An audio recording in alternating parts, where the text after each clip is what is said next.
Very good morning to one and all present over here. A warm welcome and gracious morning once again. This is Dr. Sonali Shiralkar Tatkar. On behalf of St. Francis Institute of Management and Research, it gives me immense pleasure to extend a warm and gracious welcome to one and all. To all the dignitaries, academicians, researchers, corporate professionals, scholars, students, and all the participants gathered here for PATHH 2026, the 21st Annual International Research Conference and Panel Discussion. Today, we gather not merely for the conference, but for a meaningful intellectual journey. A journey where research meets responsibility, where innovation meets inclusion, where ideas aspire to create sustainable impact for people and planet. St. Francis Institute of Management and Research is a premier institution renowned for academic excellence, proudly accredited with NAC A+ grade in second cycle, and NBA accredited MMS program, and academic autonomy. Committed to research, innovation, and quality education, SFIMAR continues to foster scholarly dialogue and transformative thinking through impactful academic initiatives. ऐसे कहते हैं कि विचार जब शोध से जुड़ते हैं तभी परिवर्तन के नए रास्ते खुलते हैं. And for that, PATHH 2026 stands as a platform where brilliant minds from academia, industry, research come together to exchange perspective, inspire innovation, and collectively contribute towards building a sustainable and inclusive future. Where we are truly honored by your presence and we look forward to an enriching and insightful conference ahead. Let us now begin this momentous occasion that marks a celebration of light, knowledge, by raising for SFIMAR anthem. This anthem not only reflects our shared values and vision, but also symbolizes the unity and purpose that binds us as an academic community. I request you all to stand for SFIMAR anthem.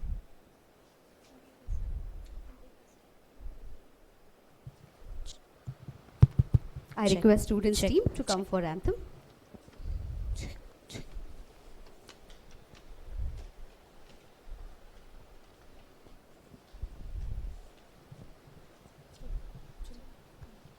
Make me an instrument of your peace, Where there is hatred, let me bring love. Where there is injury, your pardon, Lord.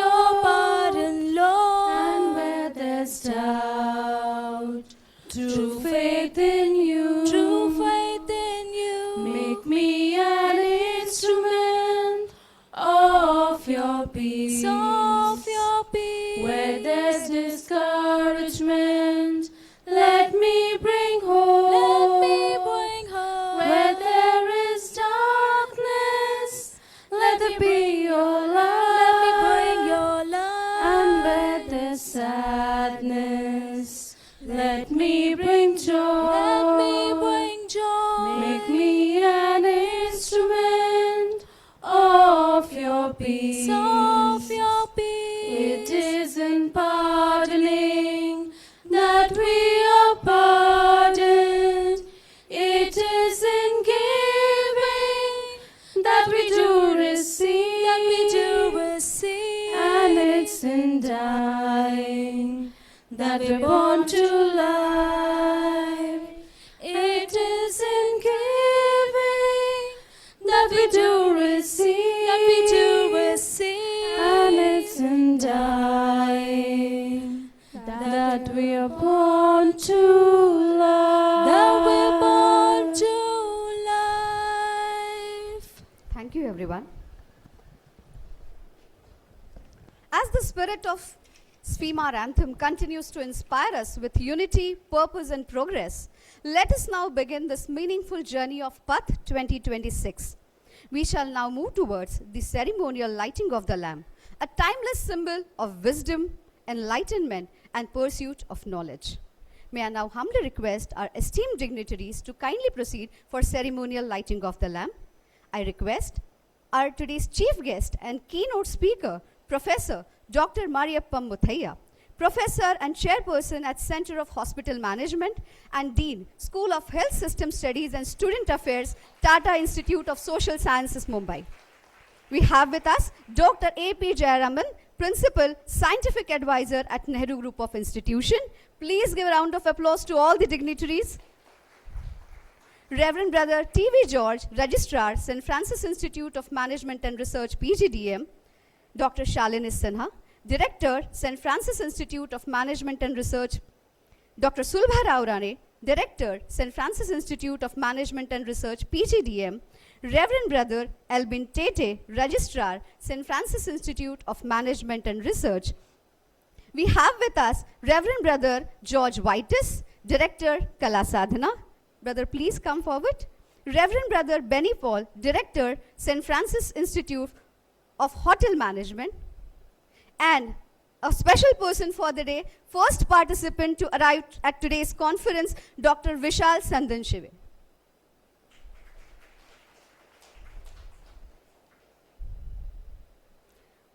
I request you all to kindly proceed with ceremonial lighting of the lamp.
Thank you. As the flame flickers in its golden brilliance, we are reminded that each step we take in life, though small, contributes to larger light of knowledge, understanding that will guide us on our journey forward. With immense pleasure, now I request our esteemed dignitaries to kindly grace the dais for inaugural ceremony of PATHH 2026. I respectfully invite Professor Dr. Mariappa Muthaiya, Dr. A.P. Jayaraman sir, Reverend Brother T.V. George, Dr. Shalini Sinha, Dr. Sulbha Rao Rane, Reverend Brother Albin Tete.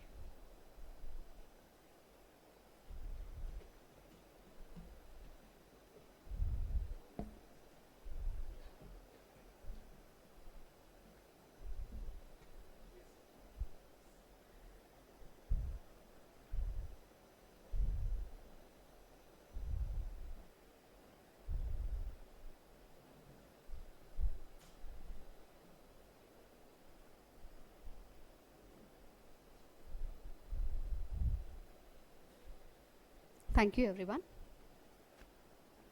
We are honored to introduce Reverend Brother T.V. George, a humble, warm, compassionate, and visionary personality who is presently serving as Registrar of St. Francis Institute of Management and Research, PGDM. He has completed his earlier studies at University of Mumbai and pursued his biblical studies in Italy and Jerusalem. Reverend Brother George has been actively associated with administrative framework of St. Francis institutions for many years. His dedicated, disciplined, and service-oriented approach has contributed meaningfully to institutional growth. He's also deeply associated passionately about eco-friendly initiatives and philanthropic activities, reflecting his socially responsible and generous spirit. Apart from his administrative responsibility, he has keen interest in gardening and reading. He is associated with several management institutions, especially in Bangalore and Mumbai, known for his practical wisdom, approachable nature, positive attitude, and delightful sense of humor.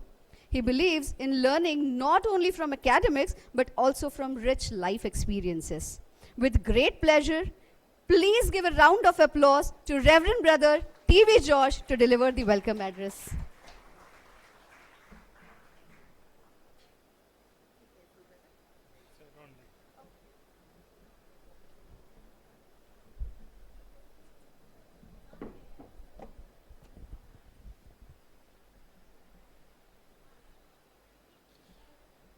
Dear scholars, I can call them scholars or research fellows, professors, and faculty members, and students, research fellows, and others who are present here, our own management staff.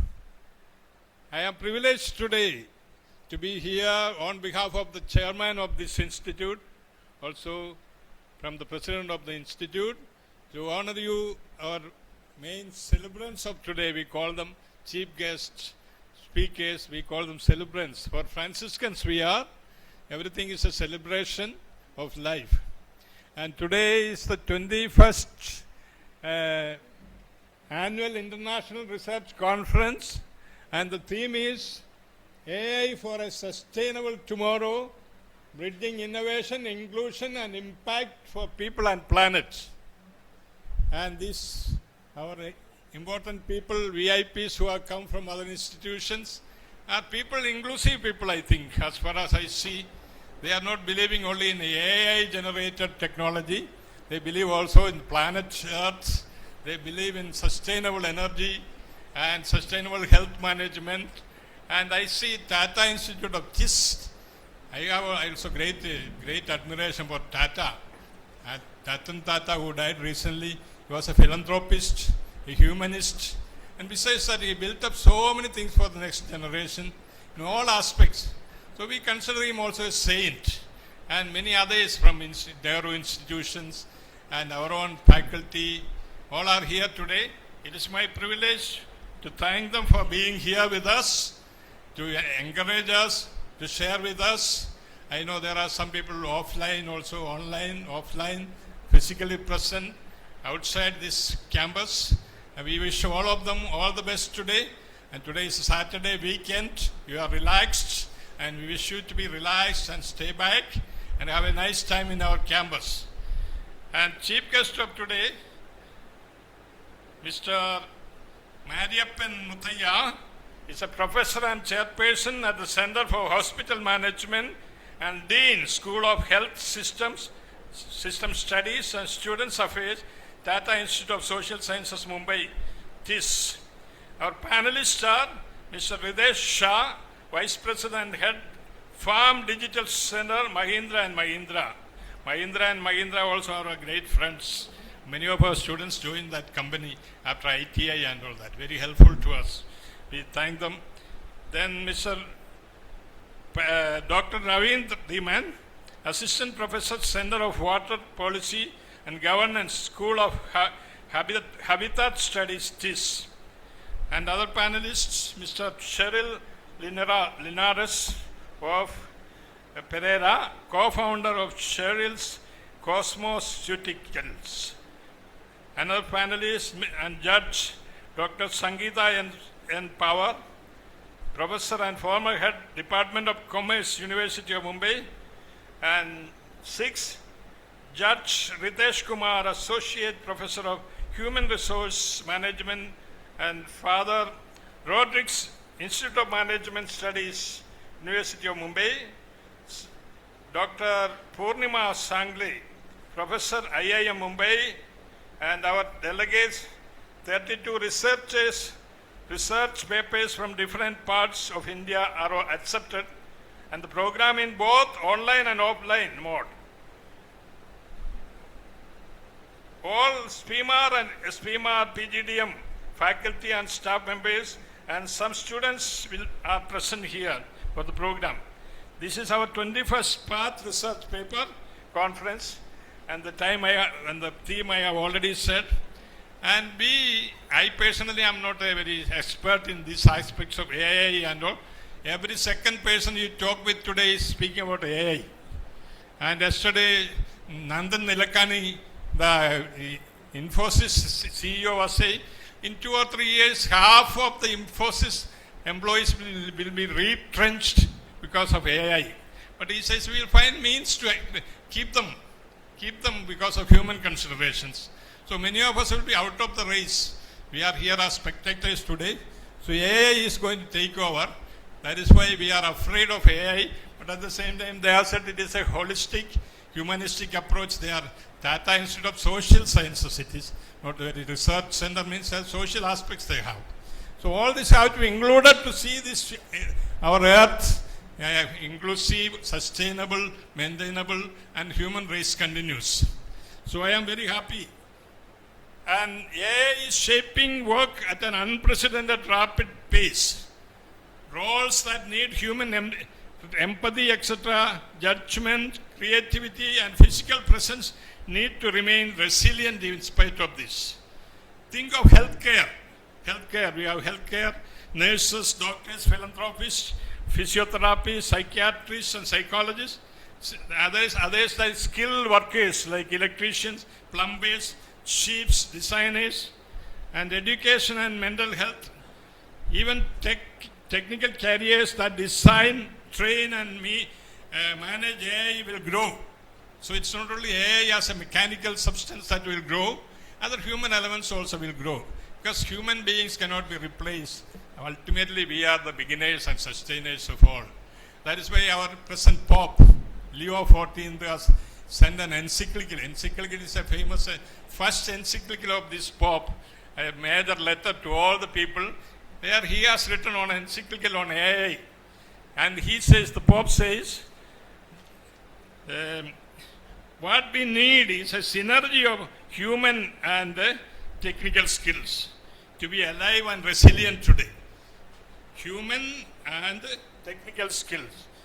The head of the Catholic Church, Pope Leo, says in his Magnificat Humanitas, just written an encyclical dealing with the theme, he appreciates what is good in AI.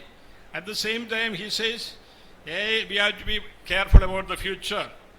When AI can challenge our idea of humanity and other serious implications it has for the future of the human race. The future cannot be decided by a few technologists. They say early our technology was mass-based, like transport, railways, post and telegraph, all kinds of things are mass-based, run by the government or agencies. But today, AI can be run by single individual person like Elon Musk in America. Tomorrow he may be the president of America. He will take over the country. So it is a private affair, according to the Pope, where value systems will go away. Even God will be replaced by technology. Now we have a faith in India, especially we have faith in different religions, a supernatural being. But this also will be replaced if AI is given a go-by or given a free hand. So he says he is not taking an anti-technology stand, but echoing what many scholars have argued. He emphasizes that technology is never neutral, since it takes on the qualities of those who devise finance also in management, and regulate and use it. Finance matters today, power matters. He adds the discussion on AI by locating the absence of moral consciousness sometimes. Ethical methods can sometimes be forgotten in the AI-generated humanity, where now we can see recent war in Iran, in America-Iran war. So many things have been AI-generated. It has been very helpful. Yesterday we saw that Apache helicopter crash landed on the water, and immediately some other device invented by one of the Indians from Maharashtra, he had invented a thing once that came to the rescue of these pilots who were crash landed. Immediately they were picked up and they disappeared. how that AI-generated machine could sensitize or be sensitive to these people's needs immediately. So many good things will happen, but it will come to a conclusion that we don't need anything else. We can deploy on even our any need. We can be AI-generated. So these are some of the. So Pope says we should. The absence of moral conscience will be one of the fundamental problems of AI. So therefore, I am happy today. Our panelists, our judges, our main important speakers are here to enlighten us about this, also to research on this further. And we are very grateful to them for coming and sharing their insights and the valuable knowledge they have, more than many of us have, and to be with us today. May the Lord be with us today as we go along and bless us with His grace, and maybe be strengthened by His resilience and His human approach to all problems that we have. And nothing beyond humans. We must ultimately believe in humanity, because everything may perish, but humans will remain. So that is why we are going to the moon and other places to find whether humans were already there. In spite of technology, we are searching for that human element. Thank you so much for listening to me. May God bless all of you.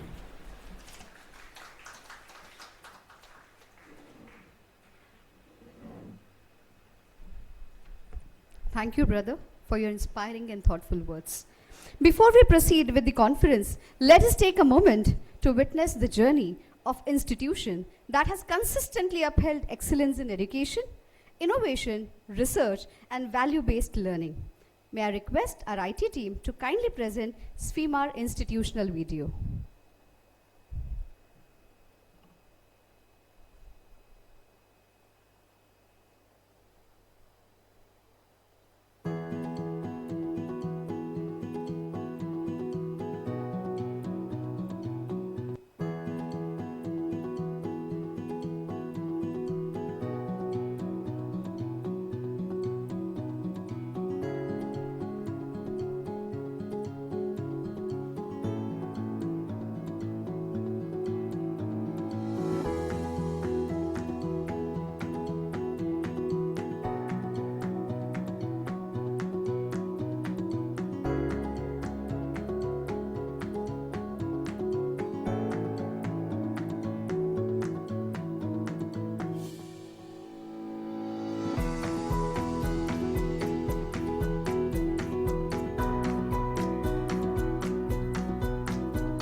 Thank you so much. The presentation beautifully showcased the vision, legacy, achievements, and vibrant academic culture that defines FEMAR. Let us carry forward the same spirit of excellence as we continue with today's proceedings.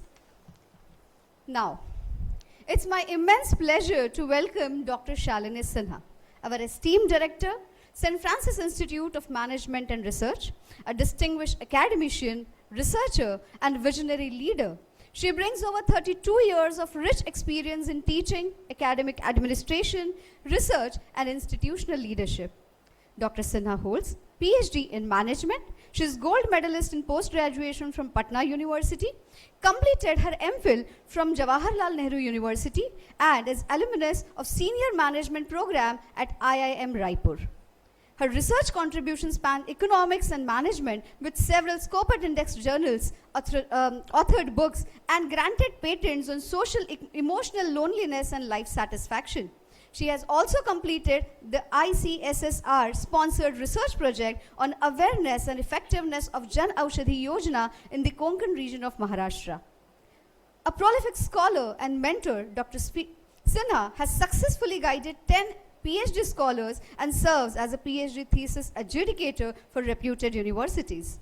Under her dynamic leadership, FEMAR has achieved significant milestones, including NBA accreditation for MMS program, autonomous status by UGC, and launch of AICTE-approved BMS program, and successful submission of NBS second cycle accreditation SAR. Today, Dr. Sinha will enlighten us on the theme of PATHH 2026 and take us through the remarkable journey of FEMAR flagship international research conference, which over past 21st year has evolved into prestigious platform of academicians, researchers, scholars, corporate professional, and industry expert. Ladies and gentlemen, please join me in extending a warm welcome to Dr. Shalini Sinha, Director, St. Francis Institute of Management and Research. She is best combination of beauty with brain.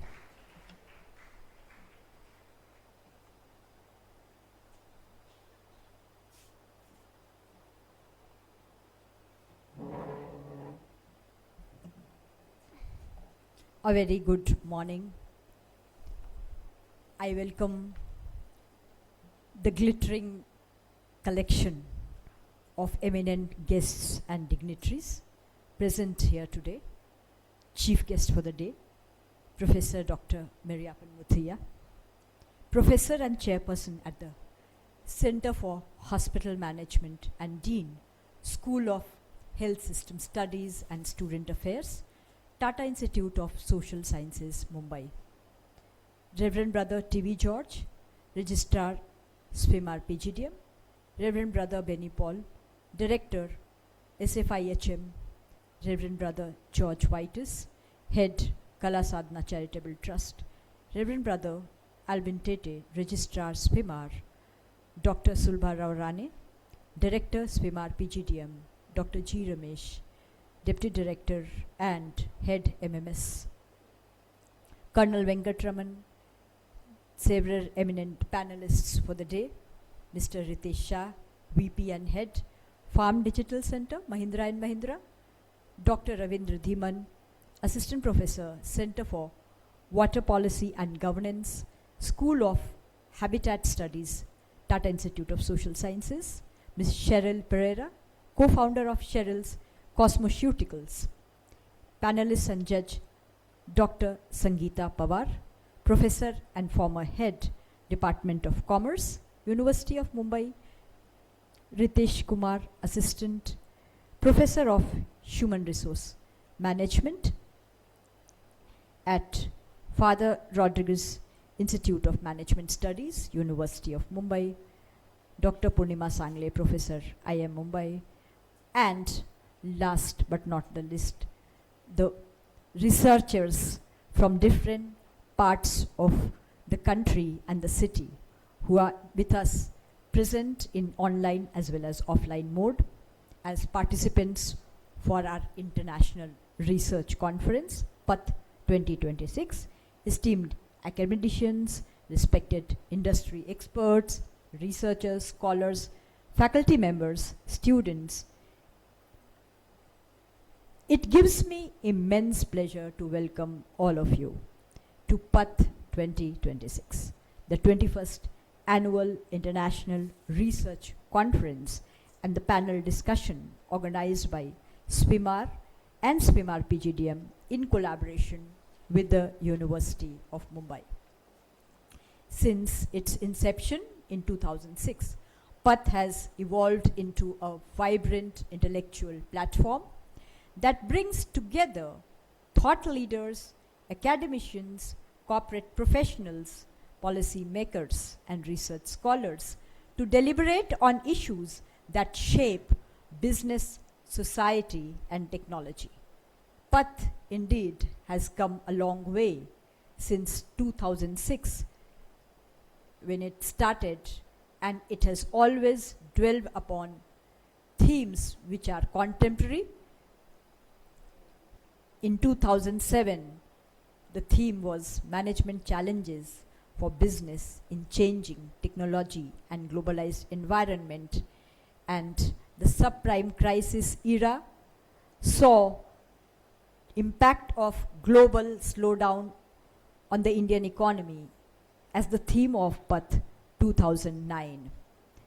Moving down to agile management practices in the VUCA world in 2018, to lessons from the crisis implications of the COVID-19 pandemic for business in 2021, and now PATHH 2026 centered on the theme Artificial Intelligence for a Sustainable Tomorrow, bridging innovation, inclusion, and impact for people and planet.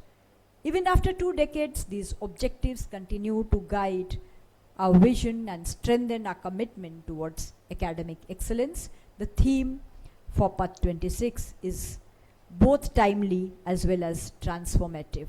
Artificial intelligence today is no longer confined to laboratories or technology firms.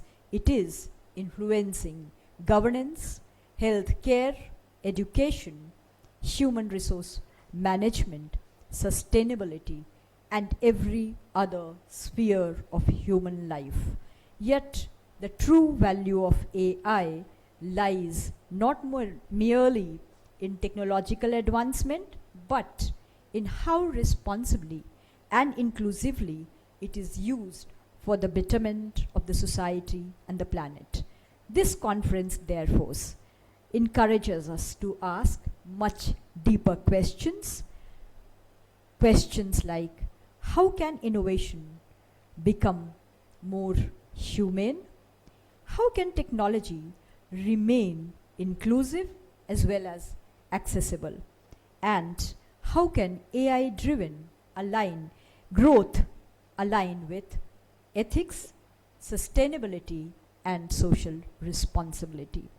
At PATHH 2026, we aim to explore these questions through interdisciplinary discussions across management, social sciences, and technology. This conference has tracks which reflect the complexity of today's world, from sustainable business models and digital transformation to public policy, ethics, climate change, healthcare systems, cybersecurity, and the future of work itself. Research today is about creating impact. It is about generating ideas that solve problems, influence policy, transform organizations, and improve lives. At SPIMAR, we strongly believe that knowledge gains meaning only when it contributes to the society. PATHH represents this belief. As an autonomous institution with a strong commitment to quality education, research, and excellence, SPIMAR remains dedicated to creating a platform that encourages dialogue between academia, industry, and society at large. I take this opportunity to express my sincere gratitude to our chief guest, keynote speakers, panelists, research advisory members, session chairs, reviewers, faculty coordinators, and most importantly, participants and the organizing committee members whose contributions have made PATH 2026 possible. I'm confident that the discussions, presentations, and interactions during this conference will inspire new ideas, meaningful collaborations, and impactful research outcomes. So let's together make PATH 2026 a milestone in our collective journey towards building a future where innovation serves humanity, inclusion strengthens progress, and research contributes to a sustainable tomorrow. Thank you, and wishing everyone a highly enriching and successful conference. Thank you very much. We will now see a short video on the genesis of PATH. Thank you.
Thank you so much.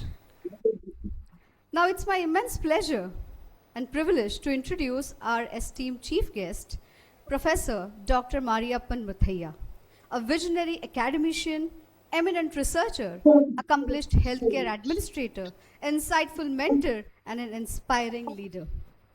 With over 34 years of distinguished experience in health system and hospital management, Professor Muthaiya has made exemplary contribution to academia, research, healthcare administration, and capacity building.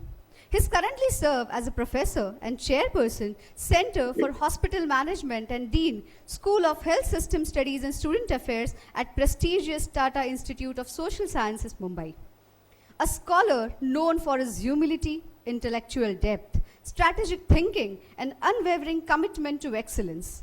Professor Muthaiya has successfully completed over 50 research and consultancy assignments for government, corporate, and charitable organizations, besides authoring more than 35 scholarly publications.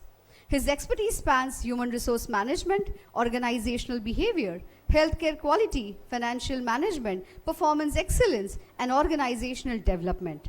As an assessor and expert consultant for NQAS, NABH, and Six Sigma, he has significantly contributed to strengthening the quality systems in healthcare. He has nurtured generations of healthcare leaders through pioneering academic programs and has served as a founding dean of School of Management at the Apollo University, Andhra Pradesh.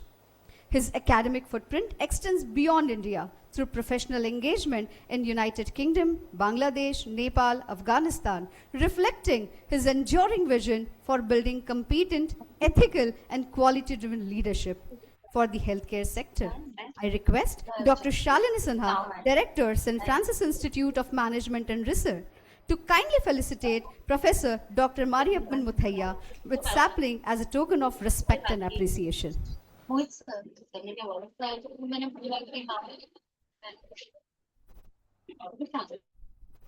Please give a round of applause. Okay मैं बोलूंगी BMS के HOD के साथ बात चलो इतने बड़े personalities desk पे होते हैं और आप जैसे ऑडियंस हो तो 2 लाइन तो बनते हैं, तो शेर अर्ज किया है, रिस्पॉन्स नहीं आ रहा। शेर अर्ज किया है, खोल दे पंख मेरे कहता है परिंदा, खोल दे पंख मेरे कहता है परिंदा, अभी उड़ान बाकी है। खोल दे पंख मेरे कहता है परिंदा, अभी उड़ान बाकी है, जमीन नहीं है मंजिल मेरी, जमीन नहीं है मंजिल मेरी, पूरा आसमान अभी बाकी है। So thank you so much for your grace in the occasion and your valuable presence. Ladies and gentlemen, it's indeed a privilege and honor to welcome a leader whose life exemplifies academic excellence, professional integrity, compassionate leadership, and unwavering pursuit of quality. Please give a round of applause, Professor Dr. Mariappan Muthaiya.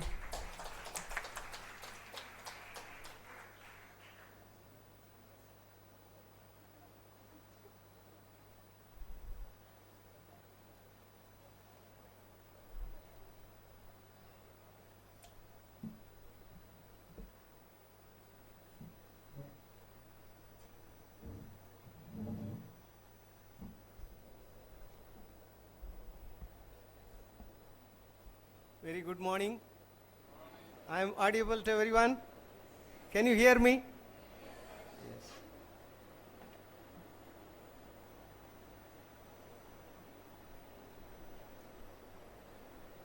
Reverend Father George, Dr. Subha, Dr. Salini, Director, Dr. Jayaraman, Principal Scientific Advisor, Dr. Albin, Reverend brothers, respected faculty members, researchers and scholars, students,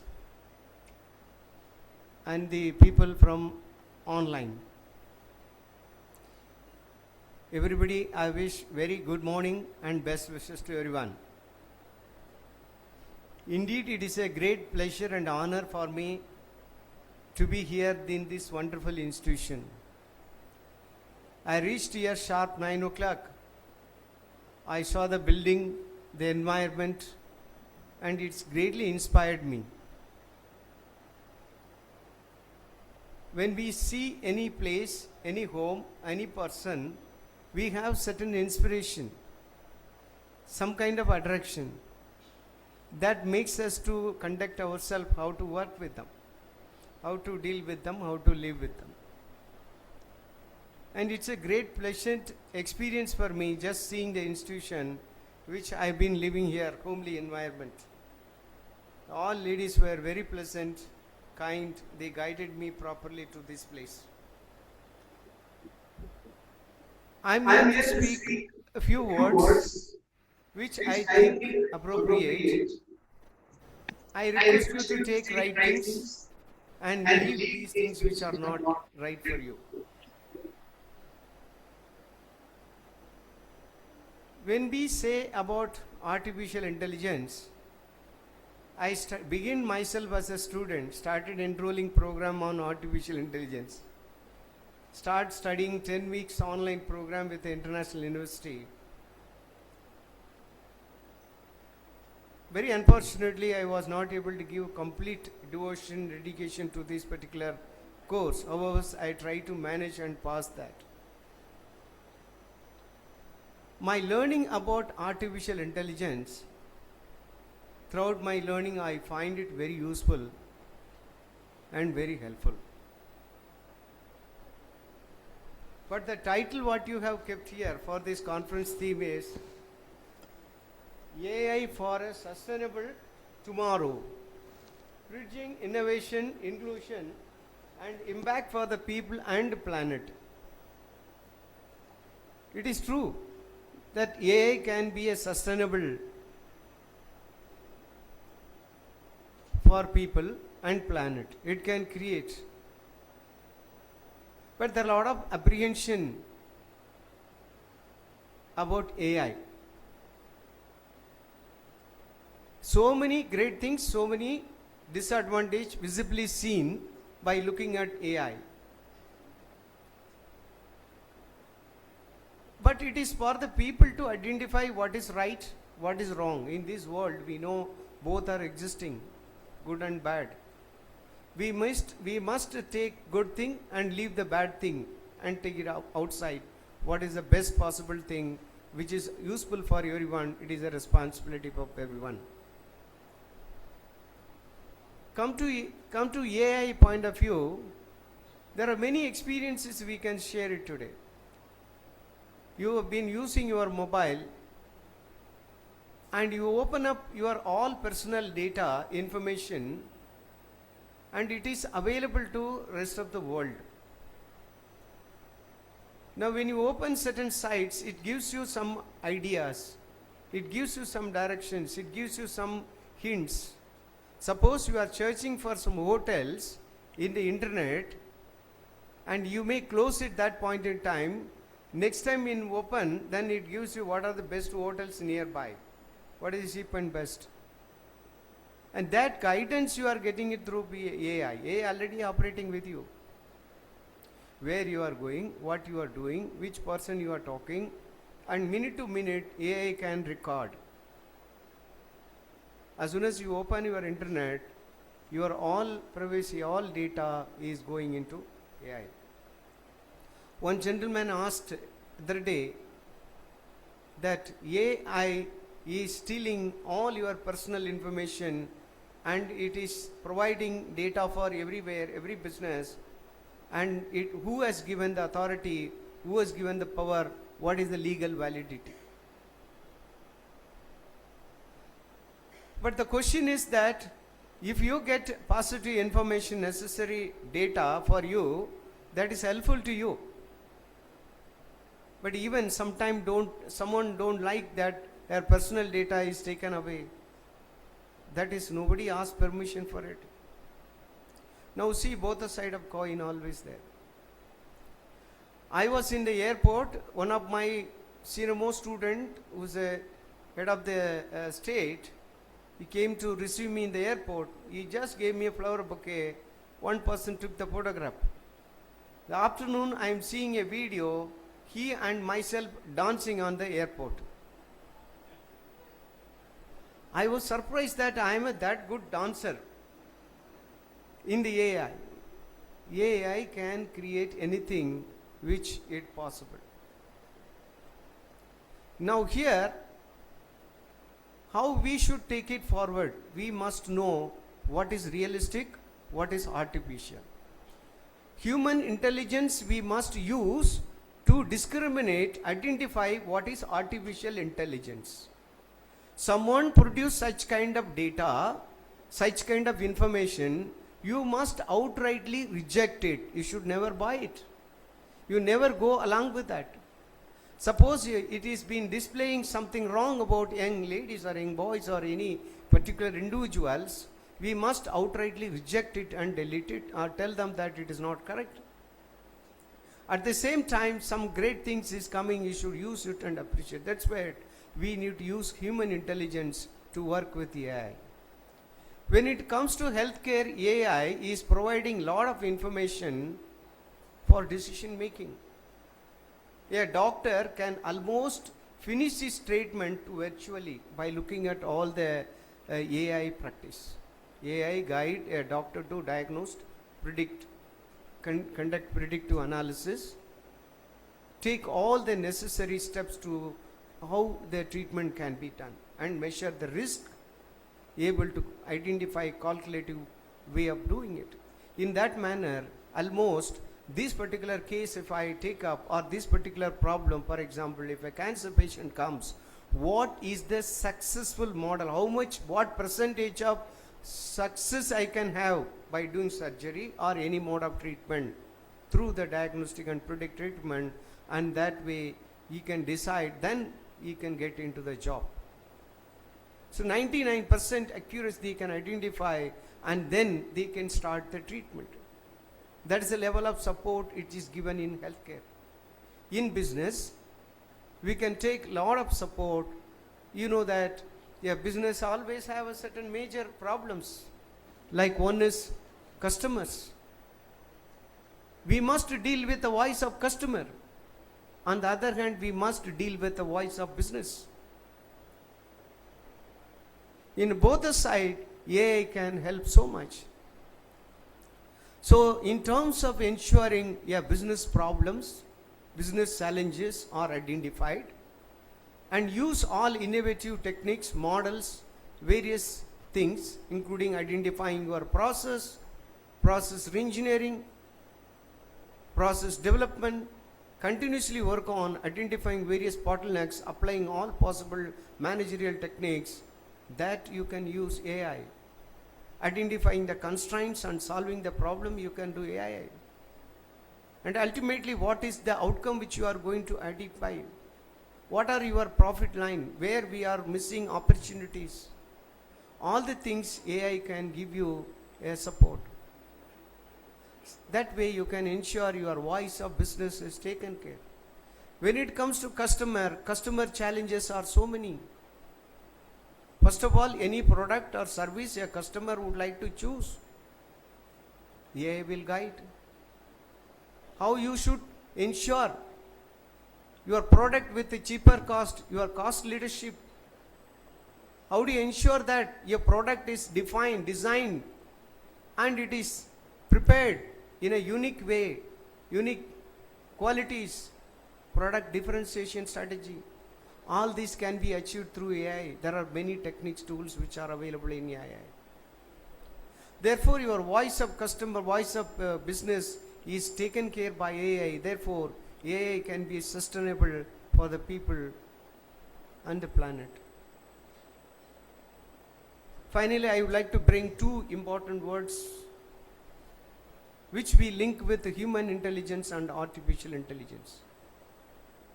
One is that visionary approach. The second is value system. In both cases, how AI can play a vital role. Now, all of us know that so many of us today get a lot of frustration, tension, stress, and whatnot. So many problems. Youngsters, like students, clueless. They are not able to understand what is the future, what they have, what are the opportunities they have. How do they identify? Where are the problems? The problem is that institution like us, we are not creating visionary people. We are not showing the vision.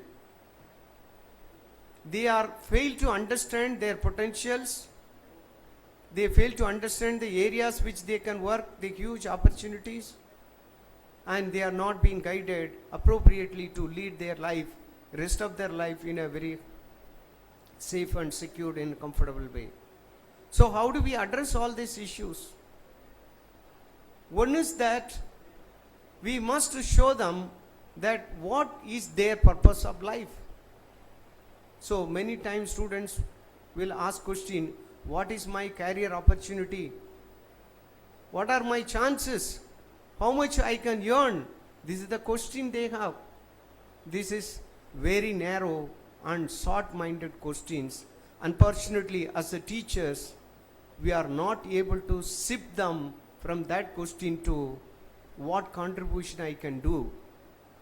What contribution I can do? What benefit I can transfer to society? What is my significant role to ensure that I live forever? How will I sustain in this world? By contributing. So when these two questions has a huge difference in life. When you ask the students to ask questions, what I am going to do, what is my future, what I will do, what is my significant contribution, if they start questioning, all these kind of problem will vanish. What they think about themselves in short-minded, like what is my career, how much I am going to contribute, that two things has to be distinctly explained to the students. So students are given that kind of work based on looking at all kind of a structure, curriculum and other things. When it comes to workplace, I ask one question wherever I see any kind of executives. One question I ask that, tell me what is your contribution which makes you to remember in this institution forever. You just live for 1 year you work, 5 year work, 20 years, 100 years, superannuation, doesn't matter. When you go out of the institution, what is your contribution which makes you to remember forever in this institution? That's the only question. I don't get any answer. Because they worked for salary, they worked for passing their time, just taken up that entire time, that's all. Nothing is there. So what youngsters have that mind, even employees have that mind, is that I do little, that is enough. What I am going to get, I will do. What is benefit I will get, I will contribute. That's all question they have. But there are so many which we remember. One soldier, I was reading about one soldier in the army, that when 1947, there's a huge war. Pakistan were capturing the area of somewhere in Kashmir, where one soldier decided to, that time when they are capturing, he was trying to bring back the whole thing. The soldier has to decided to do that. There is some constraint. The road were put up full of bombs, and there was a road was completely damaged. This soldier took the efforts by crawling the whole 10-15 kilometers overnight and 4 days without food. He was removing all the small bombs which are placed in the road, and he made the path. Then our army went to the place and finished the task. So that is the commitment, that is a vision, that is a kind of effort. A person who did not bother about his life, he is only worried about how I will make the whole country safe. So this is what we need to bring among the people. I am worried about today that as a teacher, as an employer, as a manager, or any role we play, how we create a sustainable kind of a growth within the people as well as things. So sustainable growth is depending on the visionary approach. This is my humble opinion based on my research. The second important component which I talk about, value system. Values. Every action what we do, what values it brings, we must examine. When I speak to someone, does it add value or my whole efforts goes waste? After speaking after 1 hour, 5 hours, 6 hours, it does not bring any change or add any value, there is no issue, no waste. So every word, whether it is adding value, we must check. Every process what we do, whether it is adding value, we have to check that. Every day what we are doing is adding some value to others, has to be checked. Your value is going to be very important. So artificial intelligence is going to help you to give lot of values to the society, and if you look at in a positive frame of mind. One simple thing, that suppose you take a particular process where you are going to prepare or produce a product, right from the inception of looking at your raw material until you finish the final product, you must see every steps what value it brings, how much it's adding value to the customer. The artificial intelligence provide significant information to determine that the values of each aspects. The machine learning which always grow.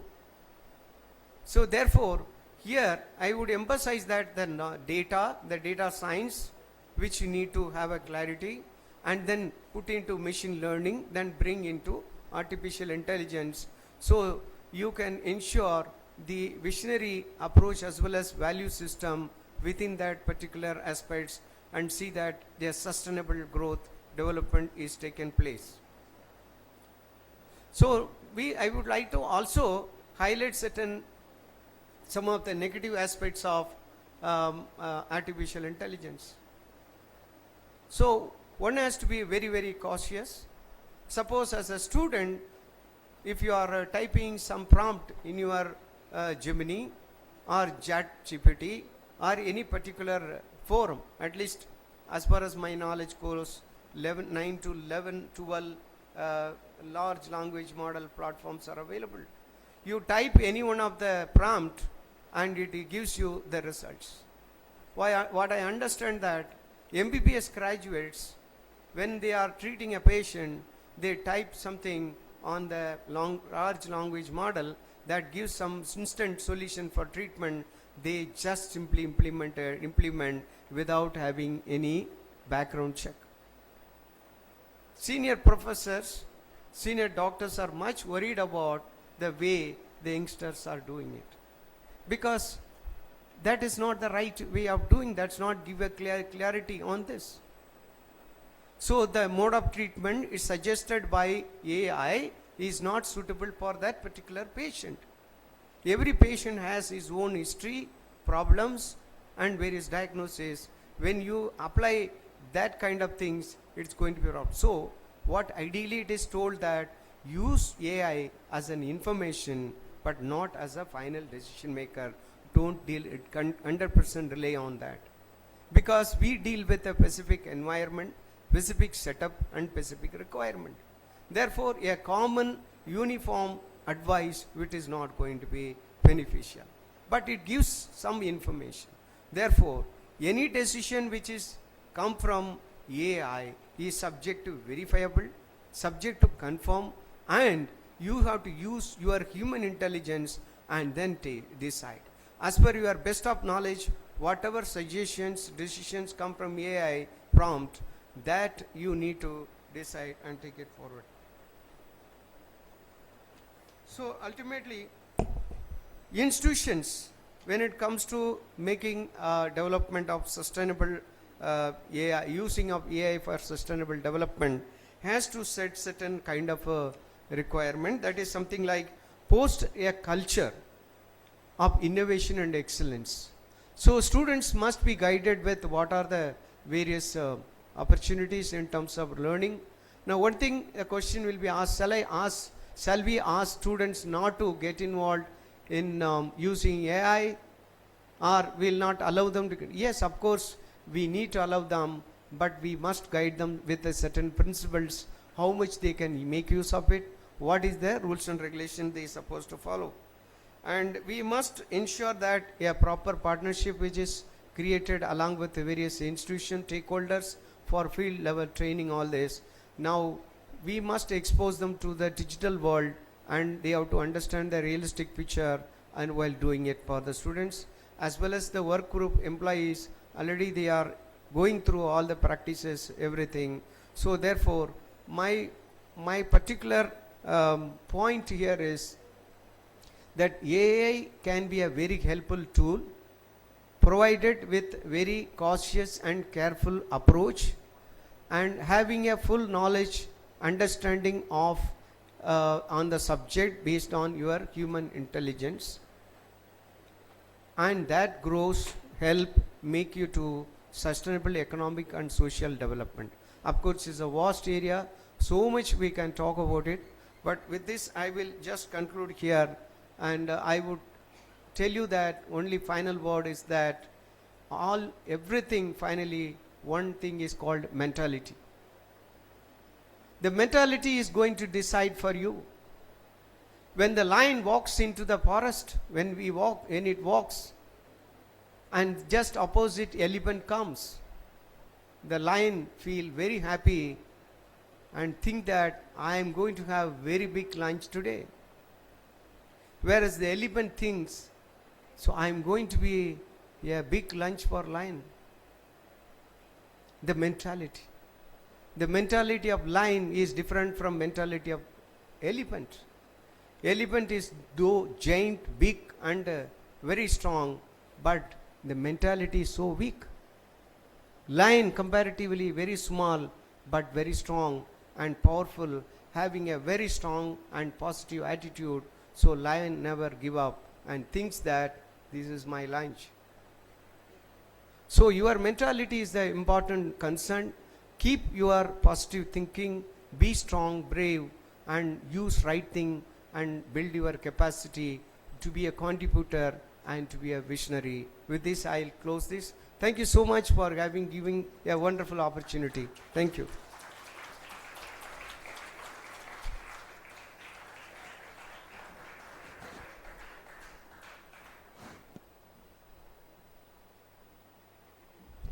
Thank you so much, sir, for once again highlighting that we need to apply filter not on Instagram, not on social media, but in our real life. So we have to be very careful. Your thought-provoking perspective have truly enriched PATHH 2026. May I now request Reverend Brother T.V. Josh to present memento as a token of our love, respect, and gratitude to our esteemed chief guest, Professor Dr. Mariappan Muthaiya.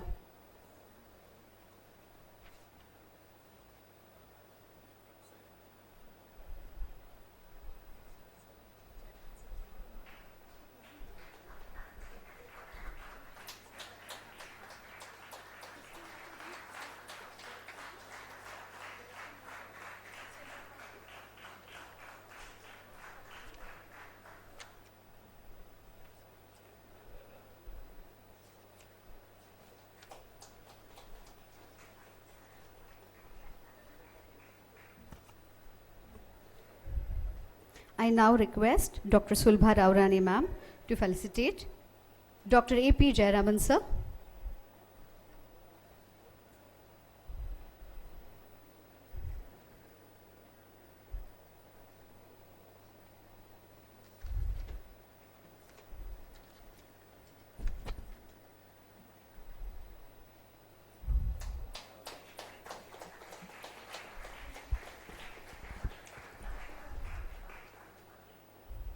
In the spirit of gratitude, it is now time to honor those who have enriched today's conference with their expertise and distinguished presence.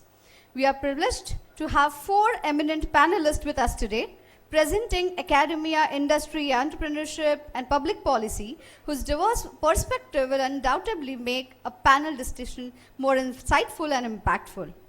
Before we move to the panel discussion, we shall proceed with the felicitation of our distinguished guest. Please give a round of applause for Dr. Professor Sangeeta Pawar ma'am, Professor and former Head Department of Commerce, University of Mumbai, and ex-Senate member, and she is one of esteemed judges for today's event. I request Dr. Sanchayata ma'am to felicitate ma'am.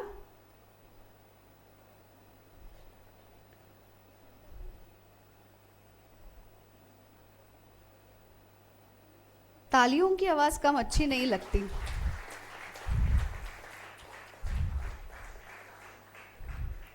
We have with us today Professor Dr. Ravinder Dhiman sir, Assistant Professor, Mumbai Campus, Center for Water Policy and Governance, School of Habitat Studies. I request Dr. Monali ma'am to felicitate sir.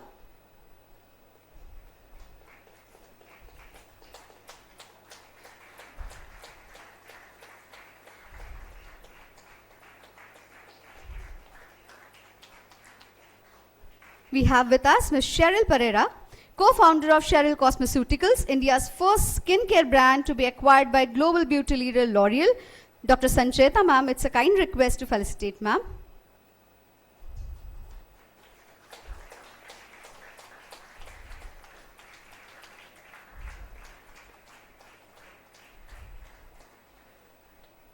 We have with us Mr. Ritesh Shah, VP and Head, Farm Digital Center, Mahindra and Mahindra. I request Dr. Monali ma'am to felicitate sir.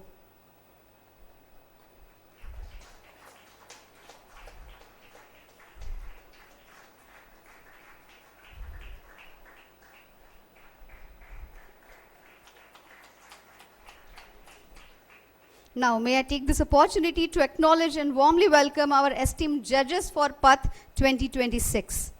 We have with us Mr. Ritesh Kumar, Associate Professor, Father Egnell's Institute of Management Studied. I request Dr. Monali ma'am to felicitate sir.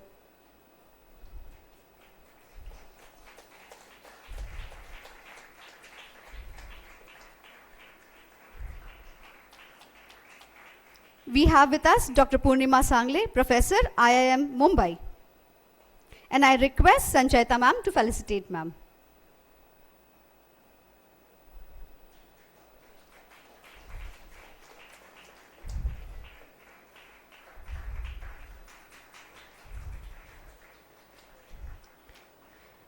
We have with us Dr. Sulbha Ravrane, Directors FEMAR PGDM.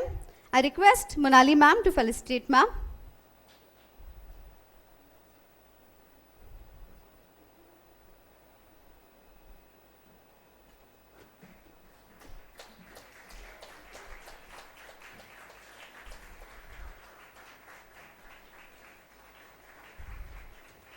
We have with us Dr. Natika Poddar, Associate Professor, St. Francis Institute of Management and Research. I request Professor Rosie to felicitate Natika ma'am.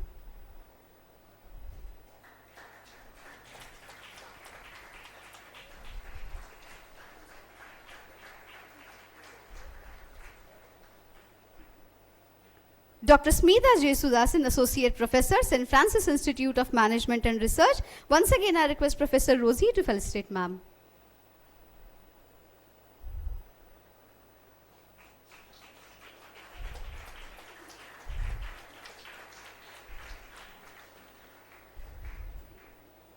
Please give a round of applause to all the distinguished guests whose presence today add immense value and strength to this event. We are truly grateful for your support and inspiration. Now I respectfully request all the distinguished dignitaries on the dais to kindly take their seat on the first row, the sofa.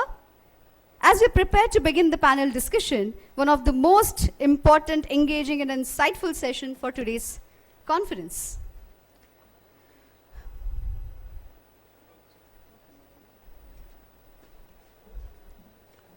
Now we move ahead to the panel discussion. As we take this opportunity to honor our esteemed dignitaries, I'll introduce all of them one by one, and I request each one of them to kindly come forward to take their seat on the dais.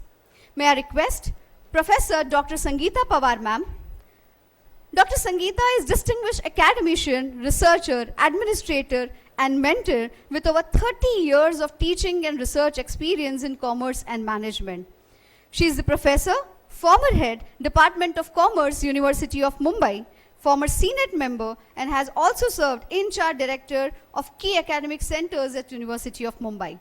With qualification including PhD, MCom, LLB, MBA, NET, SET, and Diploma in Communication Technology, she is a recognized research guide in commerce and management.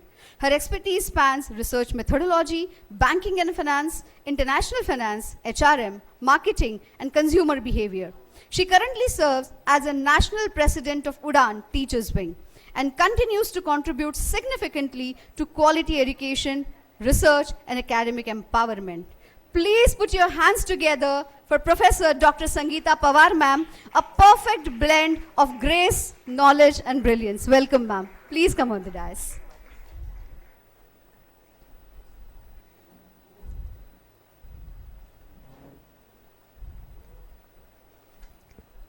Second person, we have Dr. Ravindra Dhiman sir. We are honored to have an accomplished academician and policy researcher. Dr. Dhiman is currently serving as Assistant Professor at the Center of Water Policy and Governance, School of Habitat Studies, Tata Institute of Social Science, Mumbai. He was earlier associated with Jamshedji Tata School of Disaster Studies, TISS, and also chaired a Center of Geoinformatics from 2021 to 2024. He holds PhD in Urban Science and Engineering from IIT Mumbai and is the recipient of prestigious IIT Bombay Excellence in PhD Research Award. Talia to sir ke liye banti hai. He is one of the wonderful researchers who have received this award. He has also worked as a senior researcher at CSIR National Institute of Oceanography, Goa, and holds an MTech in Energy and Environmental Management. His research interests include urban water systems, disaster discourse, science policy instrument, integrated coastal management, geospatial solutions, decision science, and urban planning. Dr. Dhiman has published widely in peer-reviewed journals and conferences and has rich consultancy experience in watershed management, shoreline change analysis, disaster management technologies, and coastal processes. Ladies and gentlemen, please put your hands together for such dynamic personality with us. Dr. Dhiman sir, please come on the dais.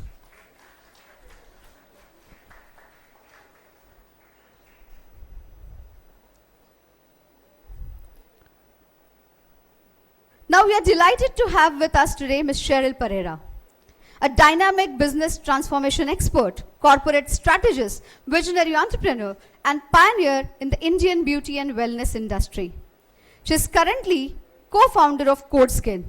She was co-founder of Cheryl's Cosmeceuticals, India's first professional skincare brand to be acquired by global beauty leader L'Oreal.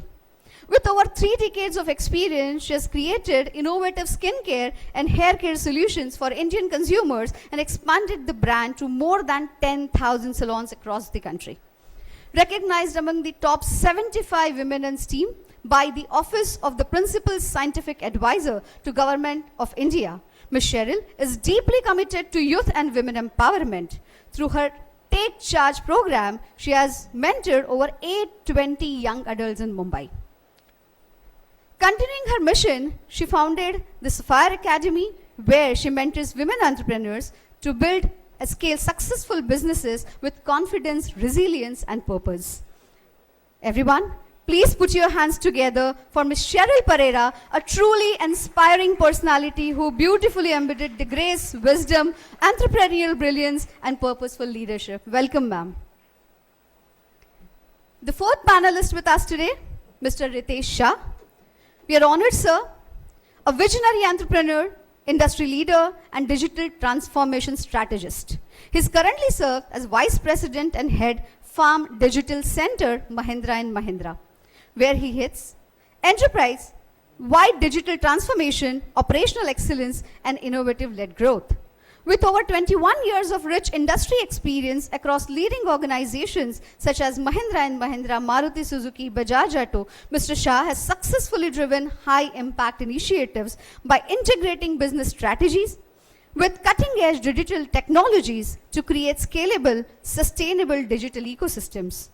An alumnus of IIT Kharagpur and a graduate in electronics and telecommunication engineering from University of Mumbai, he is widely admired for strategic vision, technology leadership, innovation mindset, and ability to build agile, future-ready teams. Everyone, please put your hands together for Mr. Ritesh Shah, a dynamic leader who presents vision, innovation, and transformative excellence. Welcome, sir. इतने dynamic लोगों को handle करने के लिए we need dynamic moderator to.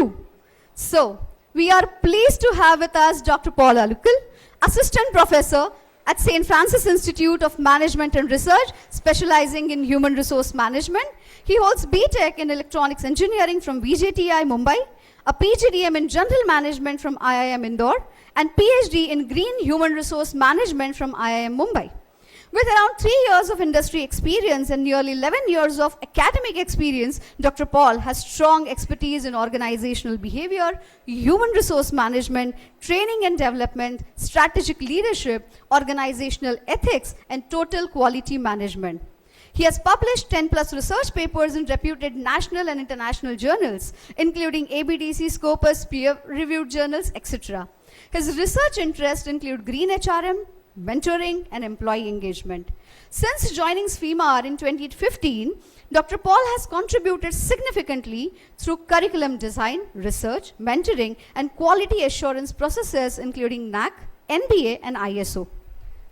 Everyone, please welcome Dr. Paul Alukal, a dedicated academician, researcher, mentor, and quality-driven professional. Paul, sir, welcome. Now I hand over the proceedings to you. Thank you so much.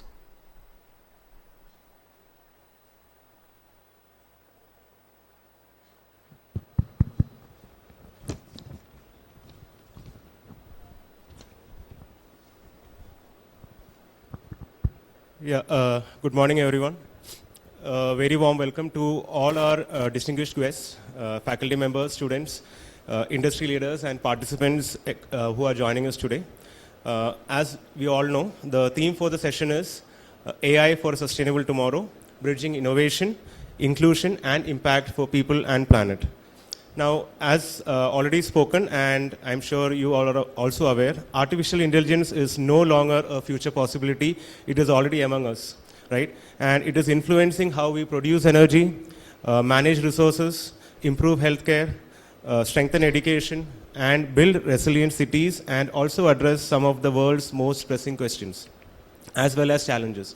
But at the same time, there are a lot of questions that we would like to get answers to, such as who benefits from these innovations, who are the people who may be left behind, and also how do we ensure that these technological progress actually translates into meaningful social as well as environmental impacts. Now, these are precisely the questions that we would be answering and also discussing on in this panel discussion. And we are privileged to have an exceptional panel who are representing academia as well as industry, and they will surely be bringing diverse perspectives to this important discussion. Now, today's discussion will focus on 3 interconnected dimensions. The first is innovation, what AI is making possible today in sustainability. The second is inclusion, who benefits from these advancements and who actually risks being left behind. And the third is impact, that is what real change is being created on the ground for society and the environment. So we will dive into the questions. Starting off, when you hear the phrase AI for a sustainable tomorrow, what is the first real world change that comes to your mind?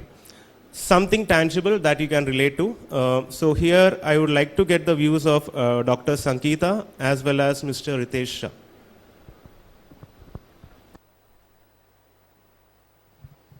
Hello. Hello. Thank you, Dr. Paul. Your question sounds to be very, very apt according to the theme of this today's deliberation.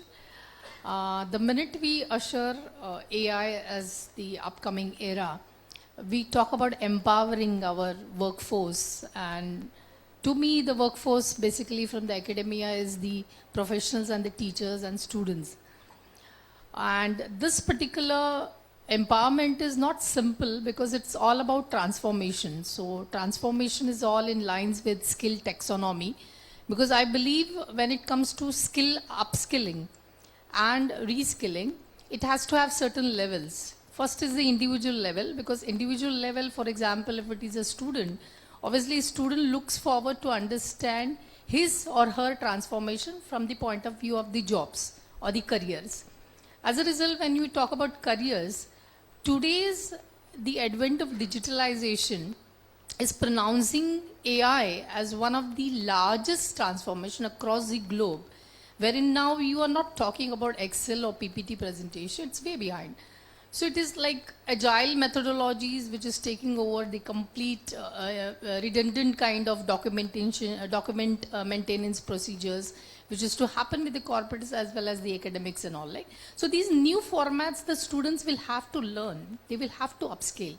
So these exact individual proliferations are definitely going to be one of the aspect of career and skill or upskilling resolutions. For the organizations, when we talk about, we generally talk about the advanced algorithms and the machine learning or the natural language processing and things like that. But though it may sound as very mechanical or technical, from the point of view of making it more generic, more generalized, definitely a lot of challenges will be there. So that's the tangibility which I can see over here. Yeah.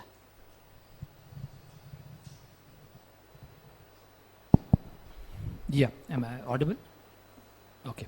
So, first of all, thanks for having me here, and glad to be a part of this panel.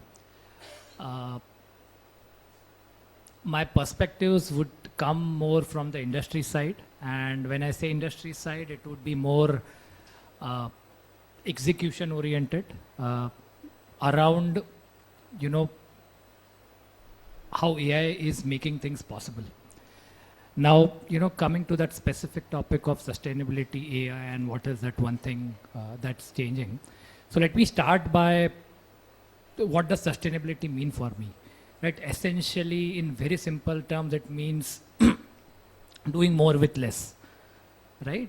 It could be water, it could be energy, it could be any resources, right? So the biggest thing that I feel AI will impact is enable decision making at a unimaginable scale, right? With all this data coming in, all this interconnected system that we'll have, maybe not now, maybe few years down the line. What AI will enable is democratizing the decision making, making decision making automated around a lot of sustainability related parameters. So where I come from, I'm part of the farm sector. A decision that a small farmer would want to take every day is when to irrigate, how much to irrigate, what are the kind of pesticides to use or fertilizers to use. Now, AI and data will really help him take all these decisions very easily, and that in turn will have impact on the resource reduction and obviously give better yields. Right? So there is one takeaway for me from sustainability and AI is the possibility of decision making at scale. Yeah, so thank you for those views from academics as well as from the industry. So now we will move on to the first dimension as we had discussed, that is innovation. So under innovation, the question that I would like to ask is, which AI applications in sustainability do you believe are genuinely making an impact today, and which ones are still a little overhyped? So here I would like to get the views of Dr. Ravinder as well as Dr. Sangeeta.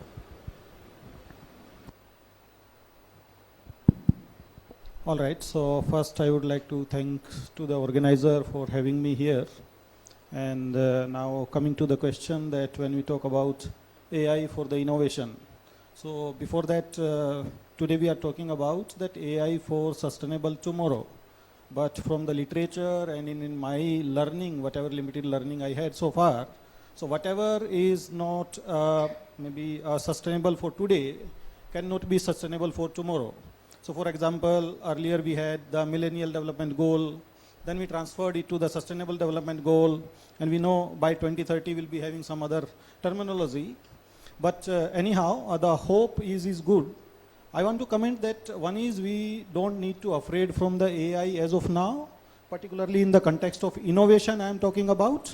So yes, AI has surpassed the Moore's law. So Moore's law talks about the doubling of the power and the reduction in the economic cost over 2 years and so on. That has been passed. But still, in terms of innovation, I believe that there are challenges.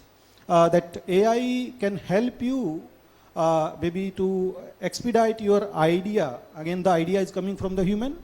but still AI lacks in innovation. Particularly AI cannot innovate, and we need more innovation. Again, we need more innovation to innovate so that AI can innovate. That is one takeaway, and I'm talking about in larger terms because we are talking about sustainability. So sustainability again talks about society, environment, and then economy. But the moment we work on economy, so economy is resource based, so we start exploiting the resources.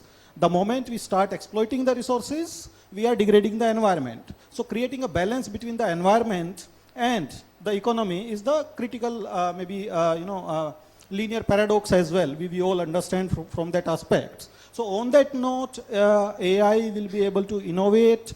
I still see that a lot of more improvement is required. And why I'm saying again, because now if you notice in the last 2 years, we are talking about a lot about the AI, but now if we see, now we are talking about people and planet, right? But already we have seen that geopolitics have been controlling the AI. Geopolitics means now we have the supermodel from Anthropic, the mythos. But at the same time, we are having the limitation in the accessibility, and particularly the developing nations have been not given the access by citing the national security and so on. So before AI, moving towards helping the planet as a whole, already we have seen so much geopolitics involved into it. And then the kind of battle of developing versus developed nations and so on, I still feel that is going to be the major challenge. And therefore, in terms of innovation, I still believe that we need to achieve a lot more in AI so that we can trust on AI for the innovation. So as of now, I believe that AI can help you in data processing, or maybe to generate the content within the screen and so on. I understand that yes, AI is also helping now to achieve the quantum computing and other aspects. But when we actually talk about the innovation, okay, so that innovation, in my opinion, again, it can be a personal opinion also, I still believe that we need to do a lot more, and then we'll be able to see whether AI is able to innovate or not. And particularly in sustainability context, I have my reservations because nobody is bothered about sustainability. And one more, just I'll take 30 seconds. So when we see AI, because scholars are here, we also need to see AI, we need to dissect AI. So AI is function of hardware, then software, then algorithms, and then the users. Okay, so when we integrate all of them, then you can see that hardware, yes, very powerful hardware we are having, but at the same time they need lot of energy and lot of power, energy and lot of water as well, right? So then that becomes a challenge for the hardware. Once the hardware is settled, then in terms of the software. So software are again trained by the data. Now the data, mostly we are feeding the data which is coming from the maybe who can actually access the AI, generally the urban environment, but still we don't have any data from the marginalized community particularly. So the data is missing there on that context. And then we talk about the users. So the user base also, we have given the tool and the accessibility with the limited features, but the training is missing, like how to use the AI for full potential of the AI. So in three aspects, there are limitations as of now, and if we can work on that further, maybe we can be hopeful that yes, AI will contribute to the sustainable tomorrow. Yeah, thank you. I would say first, first we need to first understand the AI functions, and then we could understand how the exact system it works on. So I believe AI integrates or intertwines with the other tools like IoT, Internet of Things, as well as cloud computing and all. In the exact mechanical language, if we have to say, everybody knows that it's the task and the work of a human that the computer or the system is being doing it. So it is right from searching, gathering information, disseminating it, summarizing it. Whole of the thing is being done as a task formations. To give you a very precise example of industry, insurance industry, if you take, now basically insurance industry has certain formats through which it works. Like for example, it can be risk evaluation, it can be talking about the customer-centric approach, which is something to do with CRM. It could be related to claim management. It can be related to a fair price that is being given across different private and the public insurance industries and so on. So if AI intervention is there, AI is making the thing seemingly so easy that it is able to get in all the data, which is probably the advanced algorithms and the machine learning through. The data comes and automatically all the resolutions of which were earlier challenges with respect to data maintenance or maybe data mining, this goes very smoothly because insurance industry is a big industry across the entire country. That is one aspect that you can take over. Second, I believe that when we talk about inclusive future has something to do with innovation and sustainability. Innovation as one of the aspects, if you talk about, it has to integrate with also human intelligence because morning also the inaugural session did mention that it is all the capacity and the mentality of human towards how the inclusive approaches have to be done. So is it AI that's self-sufficient to conduct these resolutions or not? And within this resolution, sustainability is going to be accorded because we then talk about ethics, we talk about fraud management. So all of these things definitely get neglected somewhere. So I believe these resolutions have to also be taken care because specifically in the case of academia, what is happening? Our curriculum is getting designed, the pedagogy is being changing, the classroom structures are being changing.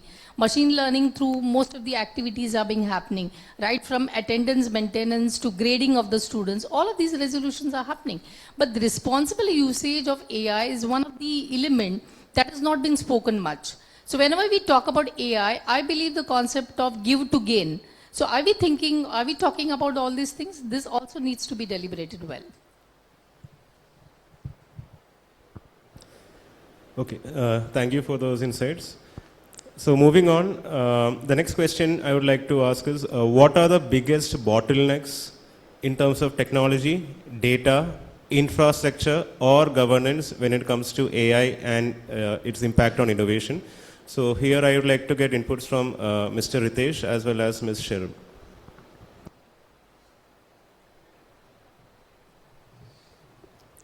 Okay. Let me attempt to address this from an Indian context. So we typically say in India that last mile is extremely more important than the first mile, right? And that's where the whole AI benefit gets questioned. For seeing really tangible, scalable AI benefit, what you will need is data of the last mile, infrastructure at the last mile, and obviously with governance. To give an example to explain, again going back to the agri context,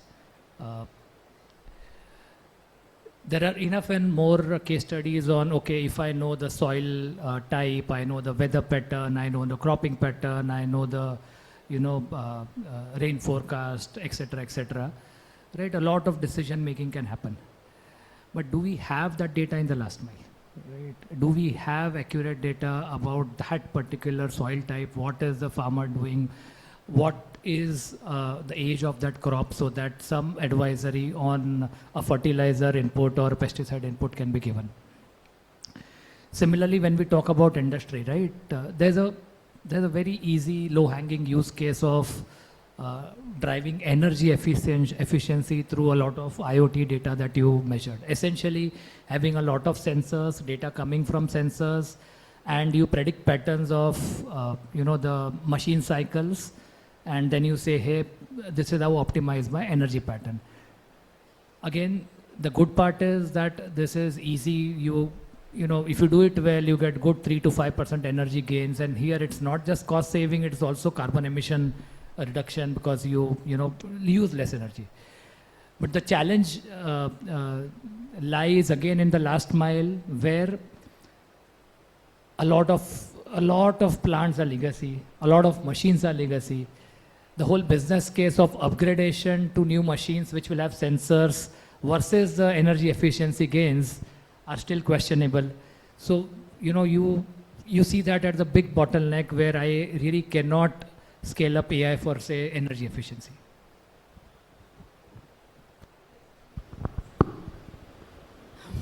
According to me, I think the biggest block or bottleneck is our human mindset, not all the other things. Where there's so much of fear about AI, there's, AI is taking our jobs and AI is doing this and the other. What I think, at the end of everything, AI can only mine data, but it cannot make the decisions. It can tell you the amount of risk that is there in a situation, but it can't decide which risk to take. It's finally the human being.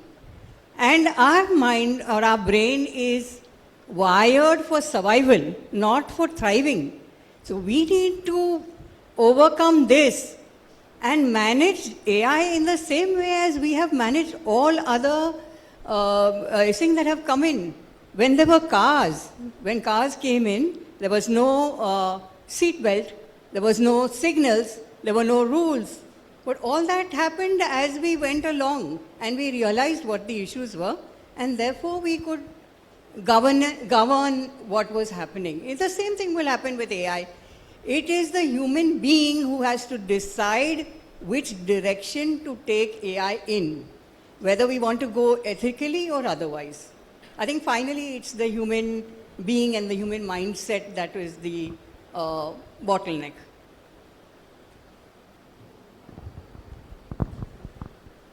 Thank you for those inputs. So, with regards to innovation, what we got to gather is that although innovation is happening, there are still areas where it can be done at a better way, especially when it comes to last mile. And also the human mindset, that is something that still needs to incorporate how AI can be used in a better way. So with regards to humans, now we move on to the second dimension, that is inclusion. So the question I have here is, who is currently being left out of AI-driven sustainability solutions, and why does that exclusion actually happen? So here I would like to get the views of Ms. Cheryl and Mr. Ritesh.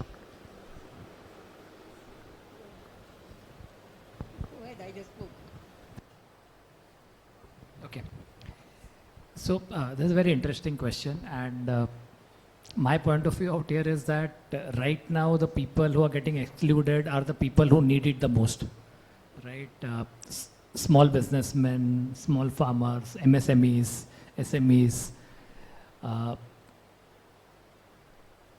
Again, AI goes where data is there and where digital literacy or digital access is there.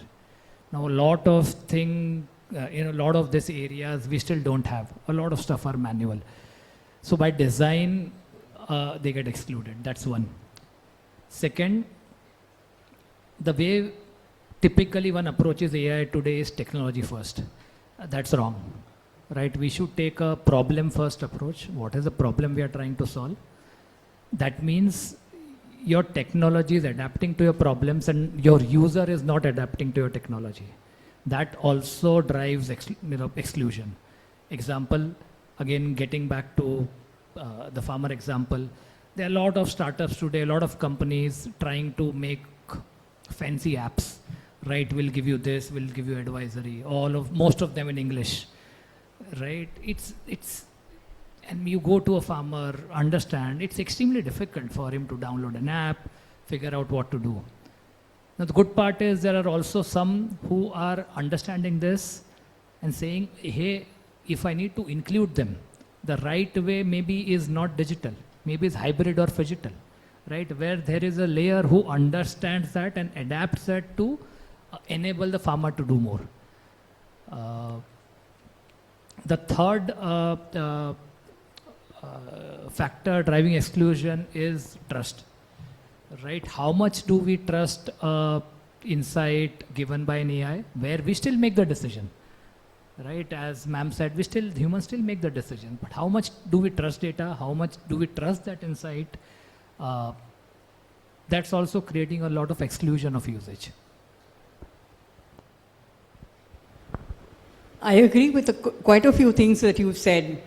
My belief is that if we don't sit down with the person who really needs to solve a problem and work out what they need, we are going to be excluding all those, that whole group of people from AI. If you give 5 children a set of Lego, each of them will build something different completely, because creativity is universal. It's there with every single human being. It's bringing AI to them so that they can improve what they can do is where it is important. Otherwise, what we will be doing is we'll be creating a atmosphere of concentrating technology in only one area where they have accessibility. The rest who do not have the accessibility will not gain from that. So taking things forward from there, the problem of accessibility. So we have, sure we would have heard of this inclusive AI for sustainability, right? So what does it actually look like in practice, not in principle? So that is the next question. So here I would like to get the views from Dr. Ravinder and Ms. Cheryl.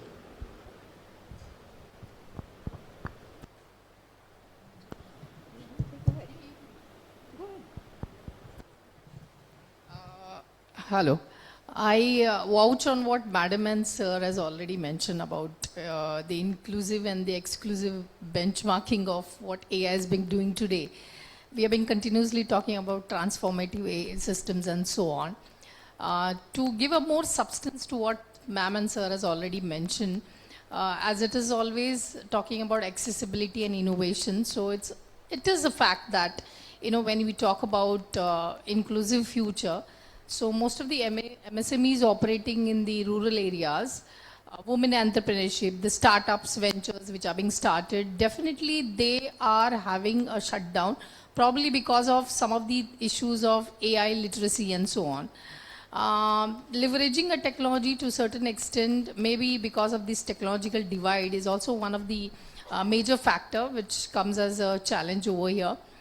Secondly, the inclusivity, when we talk about, it has to be more from the point of view of how we look at how seemingly AI is being eventually adopted in different sectors and so on. If I have to talk about my own sector, that the academic sector and so, definitely there is huge challenge as long as the rural colleges are concerned and the urban ones are concerned, because urban has a more scope to have a commercial connectivities, getting jobs, or, you know, having the advancements applicable. Smartphones are there, students have those kind of accessibility towards technology. But rural India still now faces this kind of issues. So how are we going to reach out to them? Is that the sustainability going to be a full square kind of an approach? If that has to be considered, then I believe the government has to be into the picture of, you know, looking forward to make these things in a very robust manner. That is what is my submission. All right. On this aspect, one is, so if we understand the human growth is generally linear. And when we talk about the technological growth, that is exponential. And that has been the challenge since maybe many decades, that any technological innovation or technological transformation gives the advantage to a particular strata of the society, and then others maybe left out intentionally or unintentionally. Now, because human growth is linear, why we are saying linear? Because for the human growth, the state as an actor, and maybe then you can say the central government also, all those actors need to act for the inclusive human growth. Whereas technology has its own, maybe you can say the purposes, or maybe the funding and so on. So this gap between the technological growth and the human growth becomes the classical bottleneck. And now in terms of AI also, when we are saying that the AI, so AI is basically data hungry. It depends on the data, as other panelists also have mentioned. But now the data is being generated by a particular class of the society, and the data has been again is being fed into the AI to train the models and other things. In that context also, if we get the data, many people are still left out even to be part of the data, you know. So if the input is already, your input in the training models is biased, so your outcome is also going to be biased, okay. Now how much biasness and other things, for that I believe still we are in the starting phase, maybe in last 2-3 years, is very less time to comment on that how much bias is there in the training data. One particular aspect here is, because these, the tech giants particularly in the West, the data, the models, LLM models we are training based on the data which is in the native language. Okay, and that becomes the another challenge for a country like India. Okay, where we don't have the native speakers. So even if you give the access of the AI to any user in a village, okay, they might not be able to provide the data in the format or in the language what is maybe useful for the LLM. Okay, so they are going to use it in for their particular purpose, but when we need the data in a particular frame, or maybe when we say the English language particularly, okay, so at that time the data crunch itself is also going to create biases in the outcome, okay. So that also becomes that the society which is not part of these the native language is also going to face a challenge. And for that again, therefore we say that we need to innovate independently, and maybe considering the national sovereignty also, that we build our own systems, we train using our data. Maybe in that again we also need to ensure the data security, okay, because the data, when once it is out, can be utilized for any purpose, you know, for the exploitation also, maybe to create maybe biased policies and other kind of decision making as well.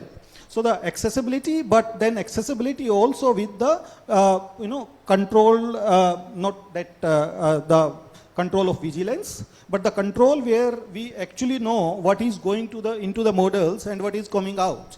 Because till now what has been the another classical challenge for these models, that these models are still black box models. We don't know how they work.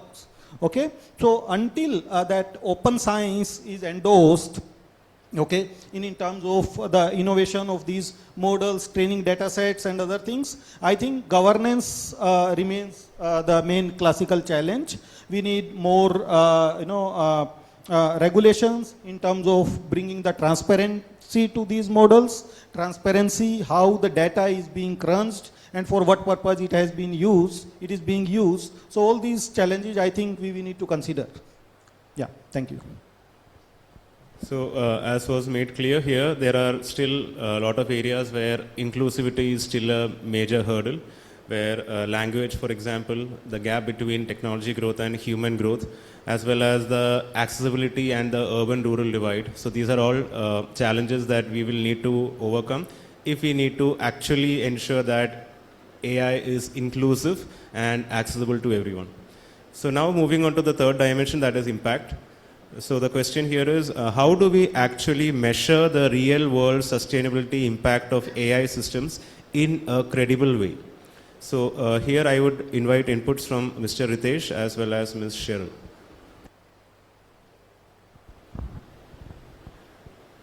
When we're talking about the impact or what exactly should we be measuring, if you look at somebody who's walking 20,000 steps or 15,000 steps and saying, oh, I'm very healthy, but ignoring the point that they eat junk food and they do not sleep well and they have all other unhealthy habits. So what should we be measuring really to say that this particular use case is impactful? I think it's most important to see whether the result or the impact that we are getting is less than the energy that we are using. This is something I learned when I was learning about permaculture, about embodied energy. So when you take something right from the point of where you draw the raw material, to the way you transport it, to the way you change it or manufacture, pack, deliver, and then finally dispose it. So all these things need to be taken into account when we're talking about the impact versus sustainability of anything. So I think that's the most important thing of looking at how much energy we are using or how much are we impacting our planet to the result that we are getting. If we're using a ton of something to get a small impact, then there's no point. So we need to look at it in that fashion. Extremely relevant points, and I think we just need to be, measurement is easier if we are clear what is the objective that we are driving. And one of the things also we need to be very clear of is that we don't need to throw AI at everything. Right? I've seen a lot of examples which are, maybe simple Excel analysis, but AI is a fad. Can we do something with AI? No, then the question of measuring what happened is senseless, right? So here we'll have to be very clear what is it that is moving on the ground. To what ma'am said is that it has to amplify. The input has to be lesser than the benefit or the output that we get. A very recent example of a very large global technology company, in fact one of the largest, they went into the AI hype and said, okay, we'll do coding and we'll do all of that. Right? And whatever their budgets were for the whole year, by using a crazy amount of tokens at very small, simple problems, right? They exhausted everything in a quarter. Right? And they did a lot of analysis into it, and it was stupid that they were kind of using tokens to run an agent to switch on, switch off servers, which are typically rule-based. Right? So hence, if the objectives are clear, your measurements will come out. I think here we have to really look at, have we reduced emissions? Are we getting better service in the hospital? Is it really helping a teacher to educate her students and her children? Are the nurses able to do better at what they are doing? That, I think, is the important impacts that we need to look at. Just building on my previous point, again, if we take that mindset of problem first rather than technology first, I think a lot of this measurement would be easier. I think I can add on this, because when we talk about how to measure the results and all, I personally feel that this is possible only when we are able to address largely the canvas of AI through what opportunities are we going to get and what challenges are there. These are two different things. Say if it is academics, for example, and if in the classroom a teacher has to teach economics or marginal utility curve, okay, or Newton's law, or maybe marketing.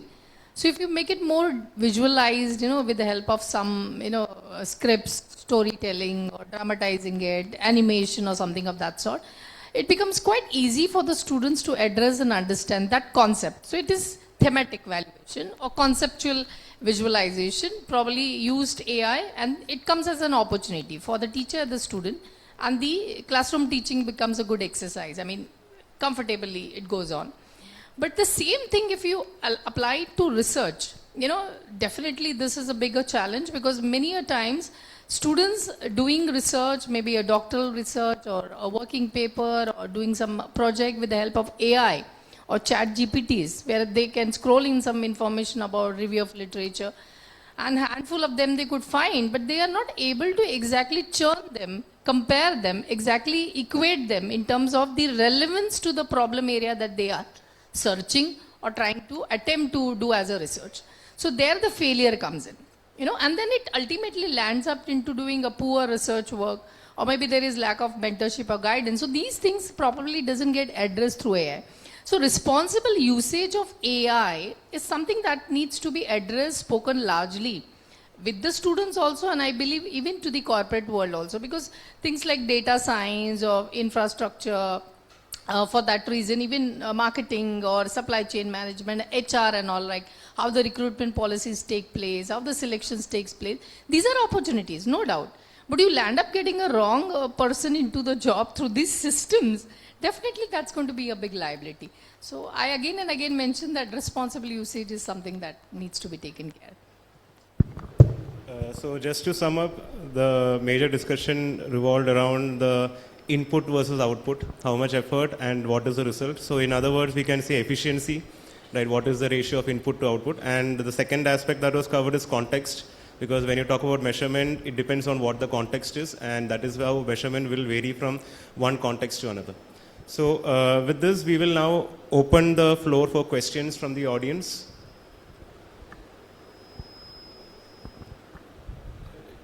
If anyone has questions, they can just raise their hands.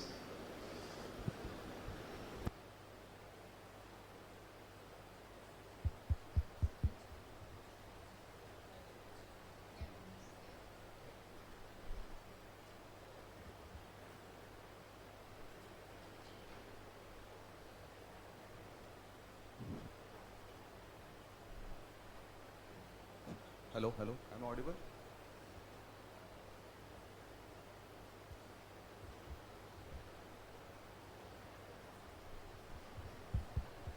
Hello, myself Dr. Sanjay Nunes here. Respected panel members, I just wanted to ask one question over here. Are we treating AI as a productive tool or a fundamental shift? So what are your thoughts on this? And my second question is that there is a lot of hype of AI that your jobs will no more in next 2-3 years. So as one of the sir told ki, there should be a mentality between a lion and an elephant. So we are in which position? At elephant's position or at lion's position?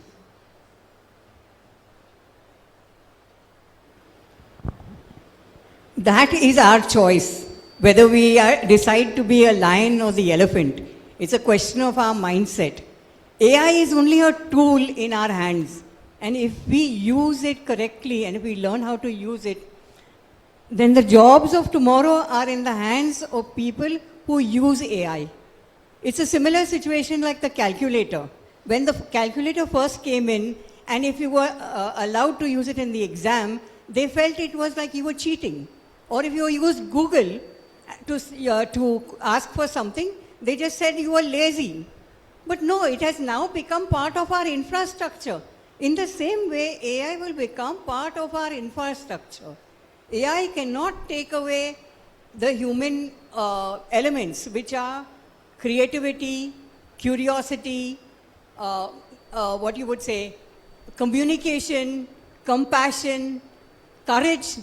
All these things are not there with AI. AI will take what already exists, whereas a human being will create again. Because of its curiosity, it will go searching for more things, in ideas also. And when it comes to,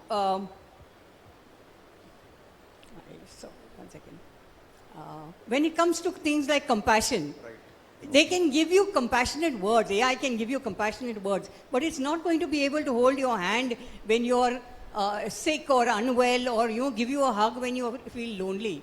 So AI isn't going to take our human values away. It's going to only help us enhance what we are and who we are. Okay, thanks. To your first question, I think, first of all, I'll give you a difference of what is human intelligence and artificial intelligence. So like intelligence practice is a craft that only humans can do it. For example, problem solving, critical thinking, learning, only humans can do it. And artificial intelligence is coming from computer science. So it's all about the machine, how it is mimicking, rather, I would say, mimicking the humans, doing our task and so on. Ma'am has already mentioned that empathy, compassion, it requires a feel, isn't it so? So when you talk about this, generally a human doing some activity, a skill, it's all about a predictive model. And if a machine is doing it, the machine is doing through all the algorithms, gathering information and providing you, summary kind of thing and all like. So it is more or less your mentality to adapt to it, but don't become a slave to it. Isn't it so? So use it with seeming approach, how much you have to use it to the level of how it is going to really give you some information, how that information is going to be of use to you, help to you, that matters. I mean, you can't turn up to be completely getting addicted to the usage of AI. That is something which every one of us need to understand. As long as the second question is being concerned, again, that's all about how our perspective works out over here. For example, from the government's point of view, I think a lot of initiative they have been doing it. For example, the National AI strategy, which was started in 2018, then AI for all, which was 2021. Then accordingly, we also have certain government apps. For example, we have Diksha, which is digital information for knowledge shaping. Then we have Niti Aayog AI for youth, and then I believe you have Swam Pragya television channel, PM E-Vidya. All of these initiatives are there. What are these initiatives talking about? It is talking about giving the information of AI so that there is AI literacy. Okay? At the same time, an inclusive approach is also there. So every child, every person from every corner of the country knows what it is. Okay? But again, the million-dollar question comes back again. When you are leveraging to technology, there are hits and bits. So we cannot disagree with that. We cannot neglect this fact. But at the end of the day, what has come today as a part of modern India to learn, we may have to learn it. Okay, but we cannot surrender ourselves completely. A human is human, and it has more score level board point of view as long as our approaches of life has to be seen. So like yoga and things like that, practicing empathies. You must have seen a lot of YouTube channels where astrological science is, moving like anything, tarot reading this, and people are going through it. Isn't it so? So then they not be 100% clear, 100% sure about it. Like just like diagnosing your disease through a doctor rather than doing it from the AI. So it is you and me perspective that one has to think about. Thank you, madam. One more question to one of the sir here from Mahindra. Sir, DPDP Act is in progress and talking about cyber security and all, data security. So when we are doing any activity through AI. So till what extent you feel that Data Protection Act should be implemented?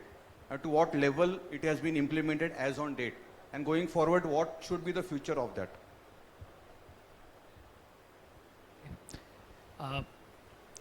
So maybe let me start by giving a status of the DPDP Act and what it does.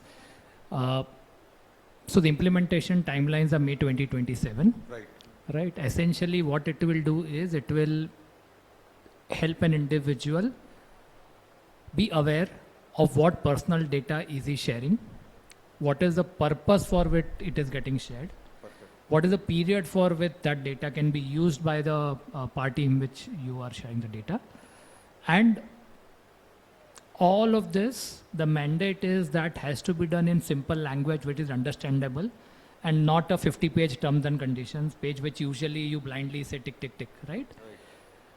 All of this is being done to ensure that your personal data, right, is secure and you have the right on your personal data, whom to share and when to stop sharing.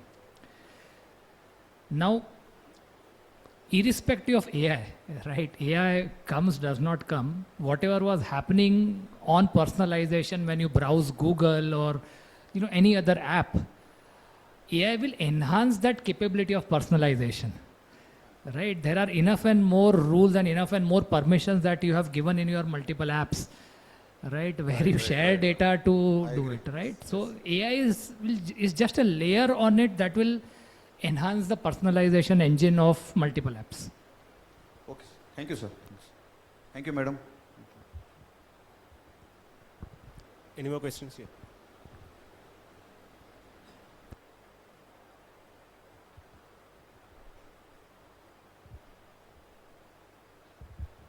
Very good morning to all of you. I think the morning has turned to afternoon. This question can be answered by the panelists and the moderator too. To be very specific, I take forward from his question, research proves that what diagnoses are done by a doctor and AI is stronger in prescriptions. Second, I took so long to learn ballroom dance and AI learns it overnight. In teaching, will it replace face-to-face teaching whereby a child is a tutored by AI and grows up to the 10th level or even graduation, post-graduation by AI and maybe better? Do we foresee a future 10 years, 20 years later of something like that, private tuitions, and our jobs become redundant as faculty and professors? Thank you. Very, very important, crucial question ma'am has asked. That's being addressed every seminar, every conferences and deliberations. I think it has to go to NEP 2020, that is National Education Policy 2020, and it does say about a student-centric approach of, driving the forces of education in such a way that student should be made to learn in a hybrid environment. And there are a lot of skill universities which have come through also, and more or less a lot of management institute, colleges, universities have also started lot of programs, courses which are designed in such a way that they are in the online system, in the hybrid mode. So a lot of things are, in the virtual format. Right from entire course content designing, what I can say, the tailored made programs which are being done, bridge courses can be done, which are more relevant to the industries. I think each element of it is being taken care. Okay, but that is not saying that the teacher is going to be out from from the job market. As of today, the strategies are so intake that definitely there is shortage or other intake capacities have reduced. These things are happening because AI somewhere has impacted. I don't completely say it has not impacted. It has impacted. But over a period of time, next maybe 5, 10 years down the line, there will be some layoff that is definitely going to happen, because it is not only a must that the student will have to upskill and reskill their knowledge, even the teachers will have to. Unless the teachers are abreast to getting the knowledge in this particular format, their existence will also be a bigger question. So more or less, I will not say they'll be thrown out from job, but they'll be more exposed to better competitive skilling. And if that is possible, then there is a lot of ventures which can come in our way. That is how we are progressing, and that is how we are being mentoring and mastering the students also to come into the teaching field and into the academia.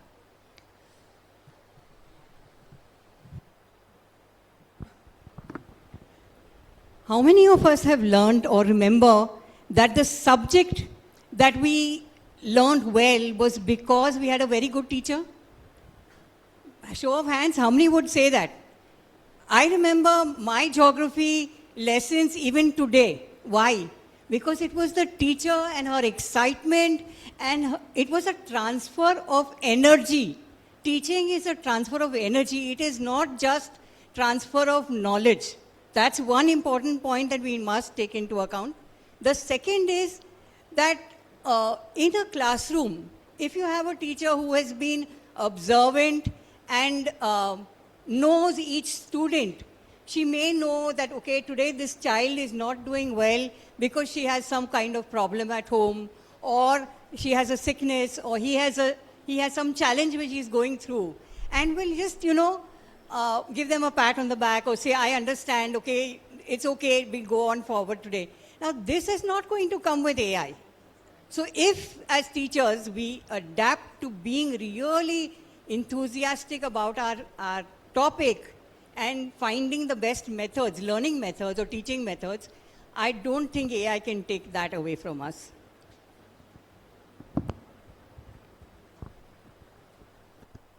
Just adding a point out here, think of the one aspect is what happens to jobs, but think of this as an opportunity. Where say you have a group of 20 students, right? And all will not have the same style and pace of learning. Consider yourself as teaching domain specialist, add this layer of technology and say how you can have personalized learning paths for all the 20 students and make them learn better. I'll just add one point. So, like for example, whether we'll have the AI trained teachers in terms of agents, that potential I see that you can have the customized agents which can work as a tutor for you. But the challenge is that as a teacher, as a community, we need to understand that we are very much underpaid the kind of efforts we put, and we are affordable than the agents we are going to see in the future. Okay, already the tech giants, they are struggling to find a sustainable business model. Okay, for each and every query you need to pay. If you are not paying, you will not get the precise answer or accuracy in your output and so on. So similarly, that challenge is going to be there, and therefore I think teachers cannot be replaced as of now, particularly in developing context.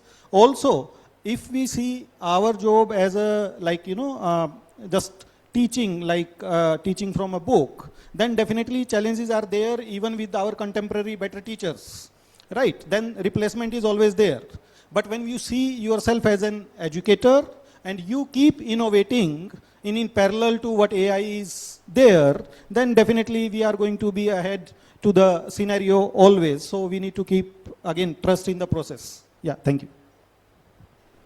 Any further questions? No. Okay. So with that, we come to the end of the panel discussion. So thank you to all our panelists for an insightful and thought-provoking discussion. Today's conversation highlighted that AI is not merely a technology story, but it is a human story, a sustainability story, as well as a leadership story.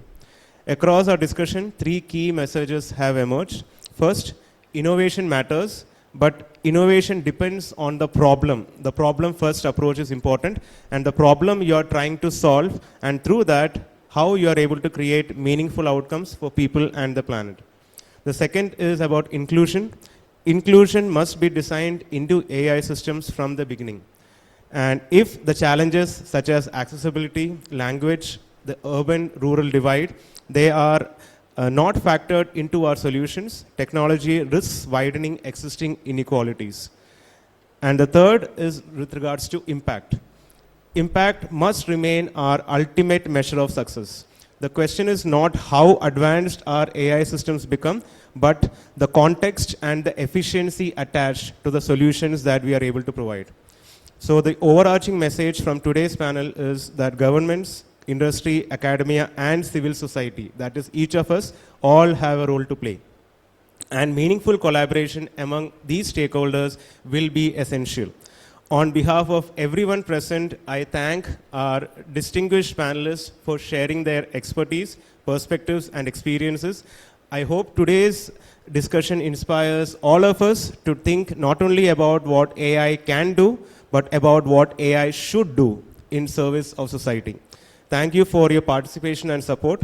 We wish you a wonderful day ahead and look forward to welcome you again at future events. Thank you once again. Just to conclude whatever discussion happened here, एक कहावत है, 4 lines है जो मैं हिंदी में purposefully conclude कर रही हूँ. मंजिल उन्हीं को मिलती है जिनके पंखों में जान होती है. मंजिल उन्हीं को मिलती है जिनके पंखों में जान होती है. और सिर्फ पंखों से कुछ नहीं होता, सिर्फ पंखों से कुछ नहीं होता, हौसलों में उड़ान होती है. एंड आई थिंक दैट हौसला we get from our teachers, so definitely I can not replace teachers in future. Thank you so much for your valuable time. I request Dr. Paul to present token of our gratitude to our distinguished guest. I request Dr. Paul to present memento to Dr. Sangeeta Pawar ma'am.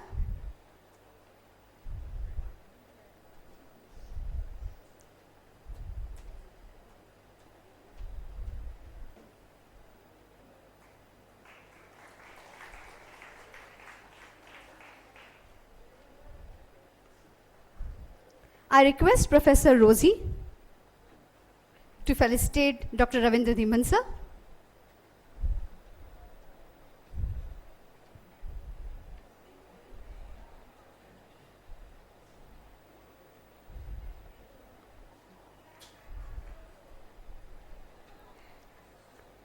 I'll request Professor Paul to felicitate Ms. Cheryl Parela, ma'am.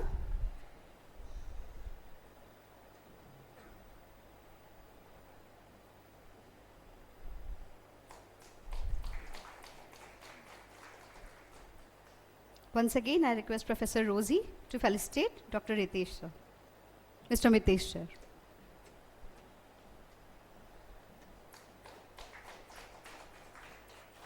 Thank you, everyone. Just one announcement that at SFIMAR, research is not merely encouraged but also celebrated through SFIMAR Research Review, that is SRR, the Institute's peer review biannual research journal. SRR is dedicated to promoting quality research, scholarly excellence, and dissemination of innovative ideas across diverse disciplines. It serves as a vibrant platform for academicians, researchers, scholars, and professionals to contribute meaningful research that creates both academic and societal impact. So we are pleased to share the next issue of SRR. It will be released in July 2026. Anyone who is willing to publish their research paper in SRR, that is SFIMAR Research Review, may kindly reach out to our today's convener of the program. For further details, they can just take guidelines from them. Thank you so much. Thank you so much, all the distinguished dignitaries. Now we are moving towards the track presentations. Track 1 will be in G4, track 2 will be in G5, and track 3 will be in room number 104. All offline participants are requested to assemble in room number 104, and all online participants are requested to join all track links.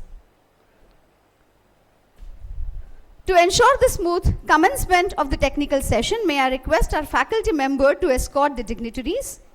For track 1, Dr. Ganga Warrior will kindly escort Dr. Purnima Sangle and Dr. Smita J. Sudasan. For second track, Ms. Swati Anavati will kindly escort Dr. Ritesh Kumar sir and Dr. Natika Poddar ma'am. Track 3, room number 104, Professor Ann Jose will kindly escort Professor Dr. Sangeeta Pawar ma'am and Dr. Sulbha Ravrane ma'am with Dr. Sujata. Yes, and just a kind request, we'll have one group photo here with the panelist.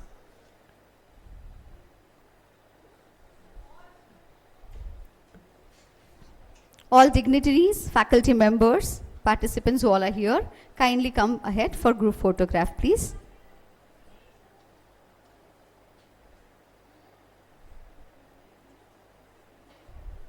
We'll be having our valedictory session post-lunch.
Session of PATHH 2026. I hope the technical sessions were enriching, thought-provoking, and provided an excellent platform for exchanging ideas, showcasing innovative research and fostering meaningful academic dialogue. ऐसा कहा जाता है कि सफ़र यहीं ख़त्म नहीं होता, बल्कि कई बार एक चीज़ का एंड ये दूसरे की शुरुआत होती है. So, as we conclude this remarkable day of learning and collaboration, let us reflect upon the valuable insights shared and celebrate the spirit of research that has brought us together. Behind every meaningful presentation lies a month of dedication, thoughtful inquiry, scholarly efforts. The insightful observations of our esteemed judges not only recognize the excellence, but also inspire researchers to pursue even greater heights. May I now invite our respected judges from each track to present the summary and their valuable remark. From track A, that is track 1, I request Dr. Purnima ma'am to share her observations and feedback.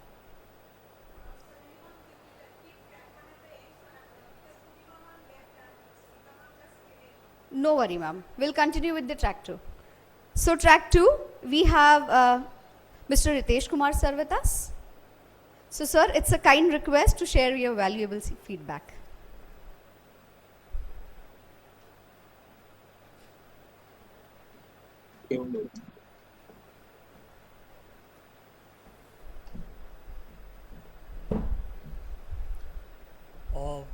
Good afternoon to all of you. Thank you to the conference organizers for the invitation. It was heartening to listen to the splendid presentations by various research scholars from different institutions, and I was delighted to see the scholarly inquiry that has gone into, in fact, each of the paper with the kind of research questions that were very engaging and quite insightful to know how it thematically connected with this conference. I had the pleasure to listen to presentations spanning from artificial intelligence and human resource management, influencer marketing, then ESG and shareholder value, presentations on how incentivization of faculty happens in a business school, what impact it brings to scholarly interest. And there were a wide range of, in fact, questions that were posed with interesting research design. Though still there is a lot of scope for improvement in terms of the quality of work that as a reviewer or as a judge you expect. Nonetheless, I found that there was a profound engagement in each of the work. They have taken a lot of, in fact, painstaking, grounded work to bring out empirical research, which I'm sure will find someday a good publication outlet. So overall, it was an exciting, interesting, in fact, listening to the presentations, a varied number of work that connects some to my area, and something like that had a personal affinity in terms of studying spaces like business schools and academia and etc.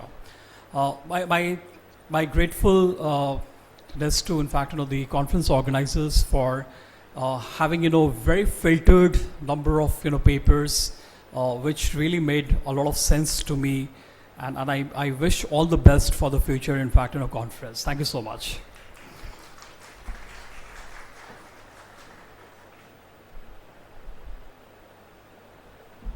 Thank you, Dr. Ritesh sir. We'll move towards track 3, that is room number 104, which was offline. So I request Professor Dr. Sangeeta ma'am to kindly share her feedback.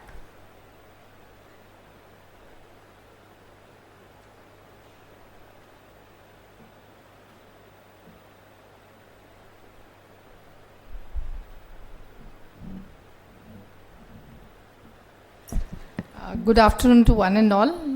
Again, it's a honor for me, right from the panel session back to sessioning the chairperson of the session. So I had my co-chair with me, Professor Sulba ma'am also.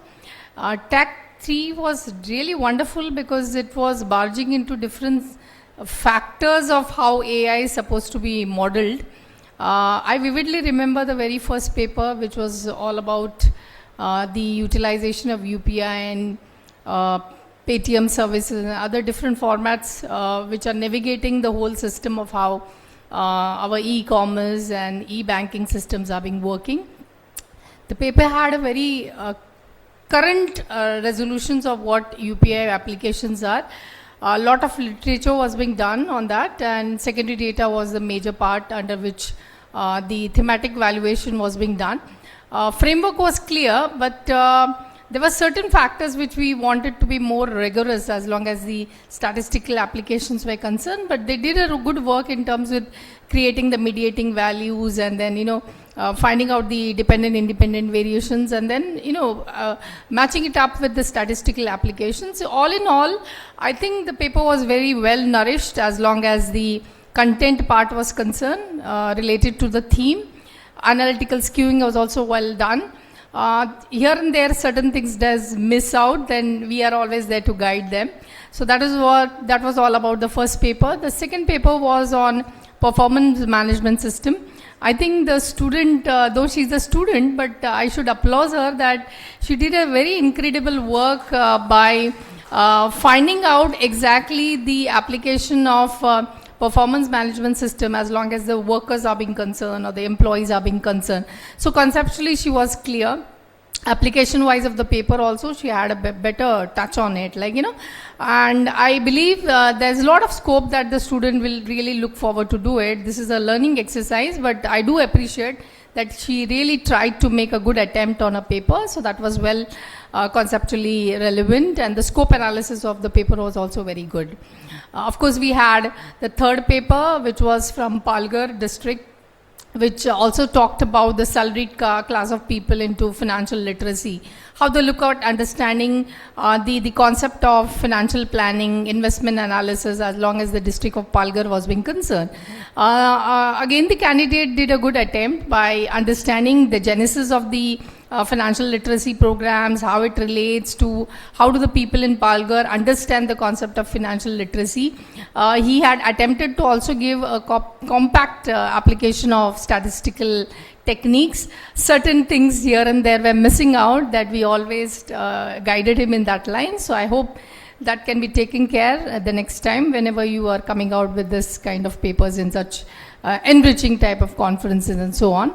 The next paper was all about marketing, digitalization of markets and all like. Secondary application of the paper was good. More of the paper was contemplating on certain things of social ethics and social media and how things have to be very normalized as long as when you go with cyber security and things like that. So secondary line of paper it was. More of, we did like the paper presentation and the PPT application, but the paper did lack, relevance as long as the statistical tools and techniques are concerned. So overall, about 5 papers were there. As mentors, as researchers, as guides, we always look at the holistic approach whenever such kind of conferences are being organized, and we always do say that whenever you come out with papers of this type, you have to be more clear with exactly the problem area. Because your subject that you think about, you read about, and then you come out with a problem area, is that problem area has some magnitude to be researched? Does it have any scope to be researched? Or what is the purpose behind doing that particular research? If these 3 questions are initially addressed by the candidate or the person properly, automatically that gives you a way towards then preparing a proper conceptual framework. That is what is supposed to be mapped well by every candidate. And then the initial processes as you begin with, that gets properly supported by statistical application. Not that every statistical application will be suitable to your requirement of the problem area. So it is always an advice from our side that whenever you apply any statistics, see to it that whether the relevance of that statistic fits to that problem area or not. So reading more of research methodological books, understanding the exact application, that is the first foremost step that every researcher have to do with.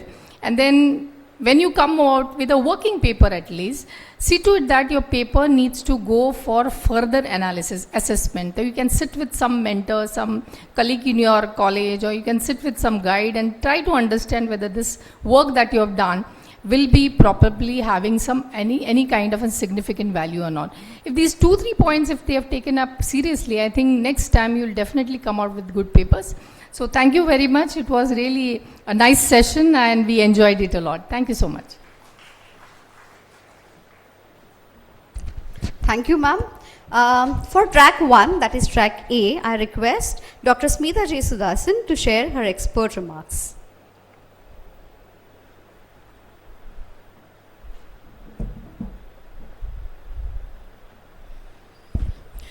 Thank you, Dr. Sonali. So we had an online paper presentation with 7 paper presenters. So our session chair was Dr. Purnima Sangli and me, Dr. Smita, being the second judge and the rapporteur. So the paper that was presented on loyalty model fostering sustainability, trust, loyalty in the banking sector. The paper introduced a reboot model as a framework for strengthening customer trust and long-term loyalty in the banking sector. The presenter emphasized relationship management, customer engagement, service quality, and sustainable banking practices that contribute to enhanced customer retention. The suggestion was given to go in for the latest literature review. Next paper, Artificial Intelligence-Driven FinTech Innovation and Circular Economy Transition, Bridging Innovation, Inclusion, and Sustainable Impact for People and Planet. The presenter explored the integration of AI in FinTech to promote financial innovation while supporting transition towards a circular economy. The study highlighted how AI-enabled financial technologies can enhance sustainability, financial inclusion, resource optimization, and responsible economic development. The suggestion was given to highlight the practical examples of integrating circular transition in the fintech space. The next paper, Adoption and Challenges of Palm Vein Recognition Payment in India. The paper examined the emerging use of palm vein recognition technology as a secure biometric payment system in India. The presenter discussed the opportunities, implementation challenges, user acceptance, technology readiness, and security concerns associated with this innovative digital payment mechanism. The suggestion given was to highlight the examples and also the various theories such as Stam-Roger model in the adoption of this technology. The next paper, a comparative study of valuing unpaid household work among working and non-working women in Mumbai. The study investigated the economic and social value of unpaid household work performed by working and non-working women in Mumbai. The presenter emphasized greater disparities, recognition of unpaid labor, and the importance of incorporating household contribution into the broader socio-economic policy discussions. So the suggestion given was to increase the sample size. This was an innovative paper. Next paper was on artificial intelligence and women's financial empowerment, a study on financial literacy and investment awareness among working women in Mumbai region. The presenter highlighted the role of AI in improving financial literacy and investment awareness among working women. The study demonstrated how AI-powered financial advisory platforms and digital tools can enhance informed investment decisions and promote women's financial empowerment. The suggestion was given was to increase the sample size. A study on artificial intelligence as a tool for enhancing financial literacy and financial inclusion among women. The paper examined the effectiveness of AI in improving financial literacy and expanding financial inclusion for women. The presenter discussed the potential of AI-enabled personalized financial education, digital banking, and fintech solution in empowering underserved population and promoting inclusive economic participation. The suggestion given was to integrate a sample survey along with case studies. Next, application of AI tools in employing hiring perspectives and best practices. The presenter explored the growing application of AI in recruitment and talent acquisition process. The study highlighted AI-driven screening, candidate assessment, bias reduction, and best practices that can improve recruitment efficiency while ensuring ethical and transparent hiring practices. So the suggestion given was to display the quantification of the data.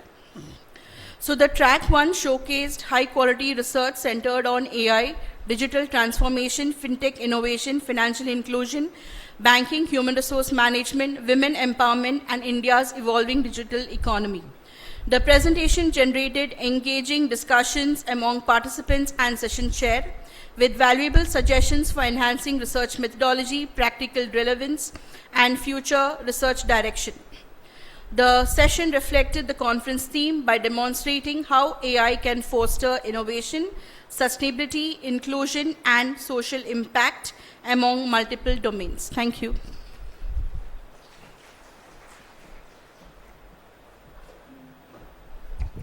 Thank you, judges.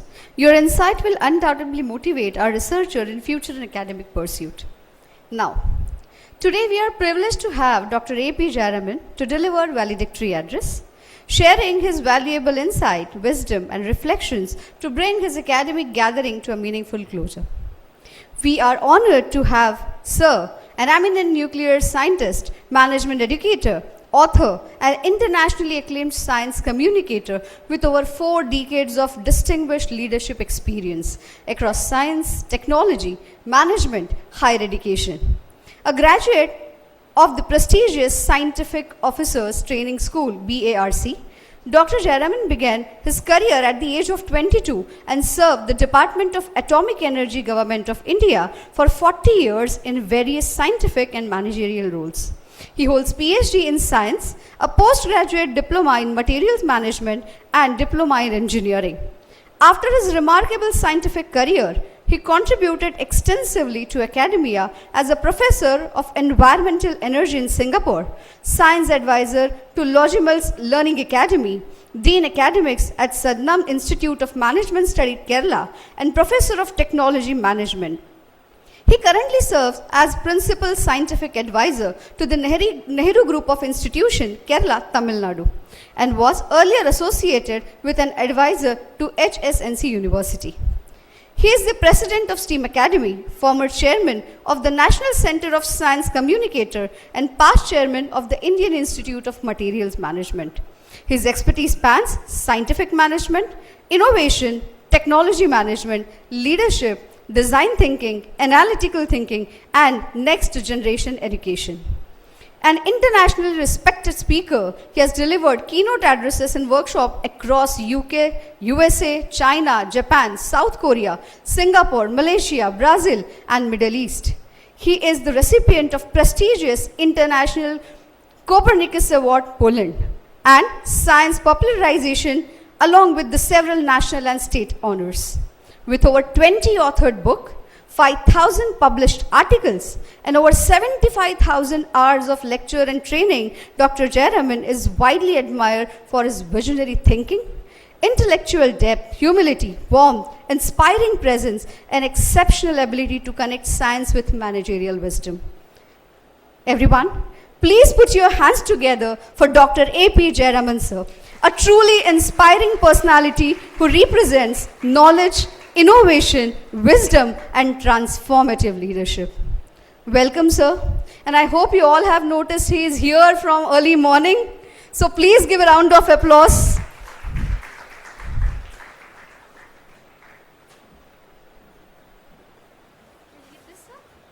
Let me see. Yes. No, I don't need this. Okay,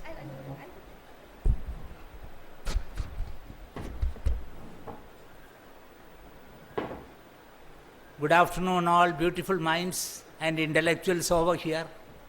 I bring relief to you. This is the valedictory function. I first ask a question. Why did the chicken cross the road? That is what all management professors ask in the classroom. I ask this question to myself. Why did an 83-year-old man travel 35 kilometers and come over here? Well, then I looked back and I found I was an accidental product of research. I did research for 40 years in nuclear energy, including the Pokhran explosions. So, whenever I hear the 8-letter word research, I go over there as a matter of fancy, curiosity, just to see what is happening. Not that I understand every word of what you said. For example, for the last 4 hours, I would have heard about 25,000 words over here. I am not a fool to think that I understood every semantic vector you used over here. I don't know that.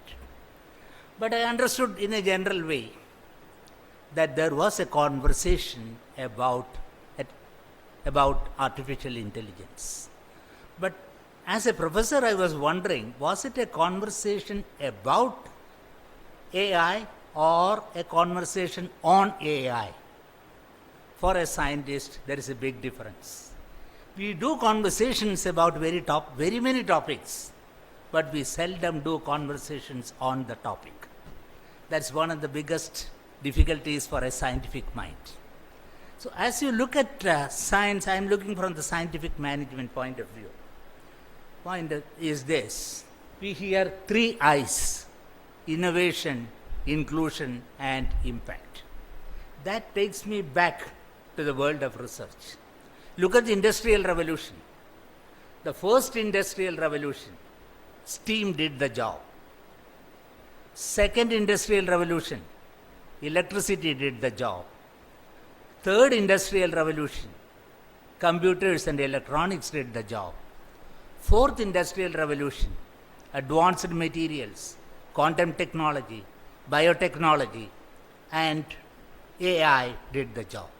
Right now we are laboring under a new system, the 5th revolution, or a variation of the 4th revolution.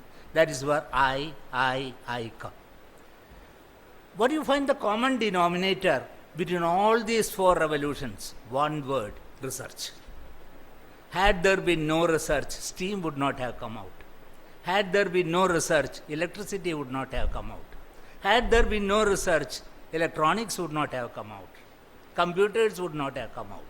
But whether we use computer for human intelligence or human welfare, that we do not know. For example, the first application of computer in Kerala was in astrological prediction of matchmaking, marriage making. So there was a fear that computers will abolish, liquidate, and totally eliminate jobs from the scene. Astrologers found it one of the most powerful tools, prediction with accuracy. Now, computers were used for that purpose. Today we are thinking about AI. Are we using it in the right way? Imagine the ethical problem proposed by Michael Sandel in his Harvard thesis, the trolley problem. Ask the computer or ask artificial intelligence a typical, a classic ethical question. You have a track in which there is a trolley moving, the brake failed, there is a Y junction. You can either turn to the left or turn to the right. The principal and the vice principal are walking on the left track. 5 teachers are walking on the right track. Will you turn to the left or will you turn to the right? That's the question which Michael Sandel asked. I asked the same question to ChatGPT 4.5. And ChatGPT said it is better to turn to the left and not to the right. Why? Killing the principal and vice principal is ratiocinable, not rational. Because killing 2 and killing 3, which is better? Only 3 people will vanish and get liquidated. Now the question is, if you have more data, that is, if you know the age of the principal and the vice principal, and the average life expectancy of the 2 people, they might live probably for another 30 years. So you have 60 years of expectancy on the left, and you have teachers 5.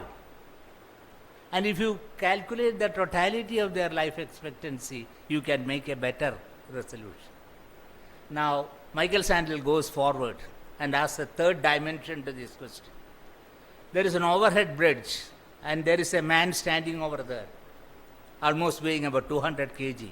If you push that man into front, you can save all the 7 lives. You ask the artificial intelligence the same question. Now you will get a very clever reply. If that man happens to be your father, will you do it or will you not do it? So 1, 2, 5. These are the ethical problems which turn up, which even artificial intelligence cannot solve. So what we need today, as Albert Einstein famously said, concern for man and his fate must be the chief endeavor of all scientific activity. Never forget this in the midst of your equations and graphs. Now, over these presentations, you saw statistical graphs, Gaussian distributions, correlation coefficients, confidence levels. They mean nothing. Ultimately, does it do anything for the human being? That is where you need inclusion, and that is where you need impact.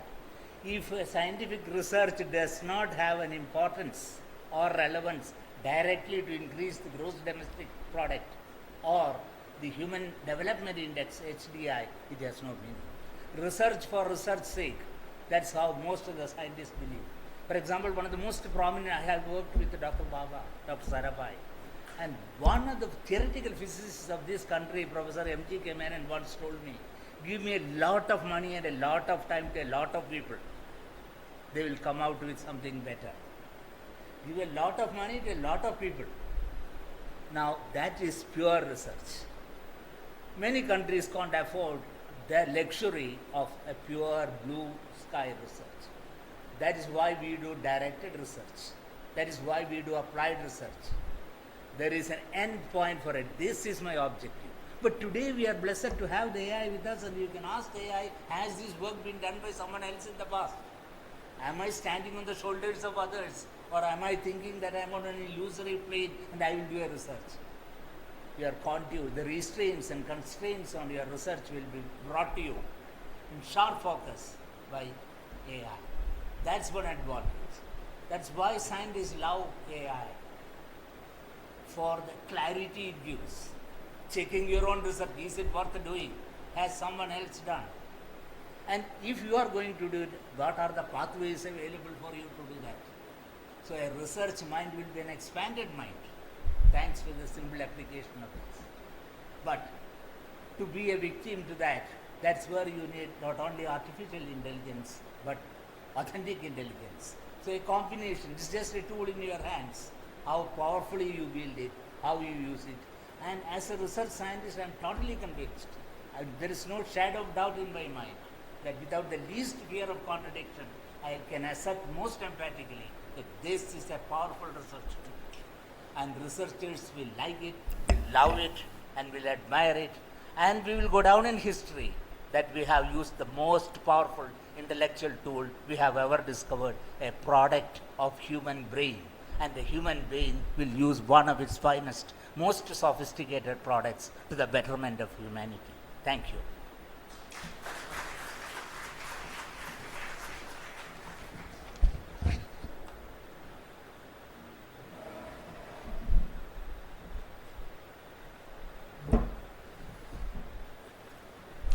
Thank you, sir. Thank you for making us understand what is research, what is research with and without use of AI, specifically AI that is authentic research. Thank you so much once again. Now I request Dr. G. Ramesh, sir, to present a token of love and gratitude to Jairan, sir.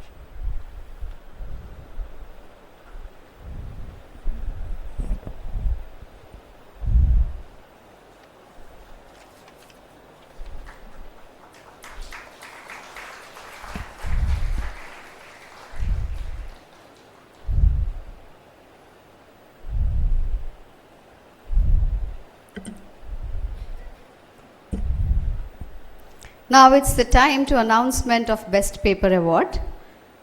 इतने time से आप जब जिसका इंतज़ार कर रहे थे वो मोमेंट एट द एंड आ ही गया. So तालियां कम नहीं होनी चाहिए. One announcement for online participants.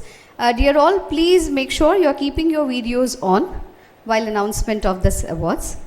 So तालियां सिर्फ जीतने वालों के लिए बजाई नहीं जाती. तालियां सिर्फ जीतने वालों के लिए बजाई नहीं जाती कई बार वो उन लोगों के लिए भी बजाई जाती है जिन्होंने हार मानने से इनकार किया हो. So please, whenever people are participating, winners तब winners होते हैं जब participants are there with you to fight.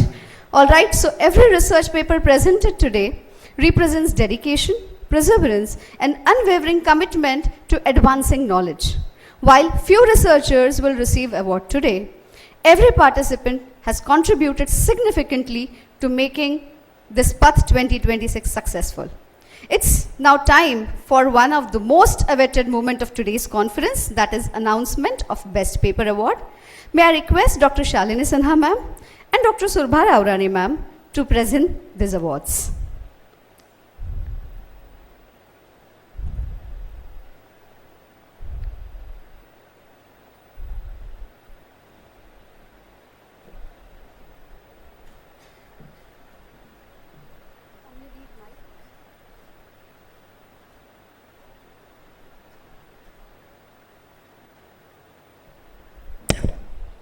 All right, I just need mic support for ma'am if they want to announce.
Yeah. So the winners for track 1, the very first winner is Aditi Balaji. And the second is MS Devi. This is a joint paper maybe? Yes? This is from the online track, right? Yes, yes. So congratulations to the winners. We have 2 online tracks. Ma'am, announce the second also. For the second track, that winner is Suganthi Pais.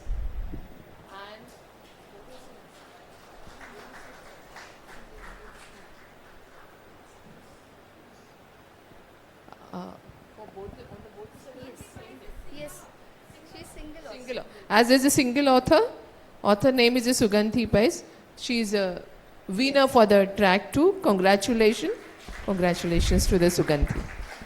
Guys, students, the participants who are winners, requesting you all to keep your videos on so online participants can see you.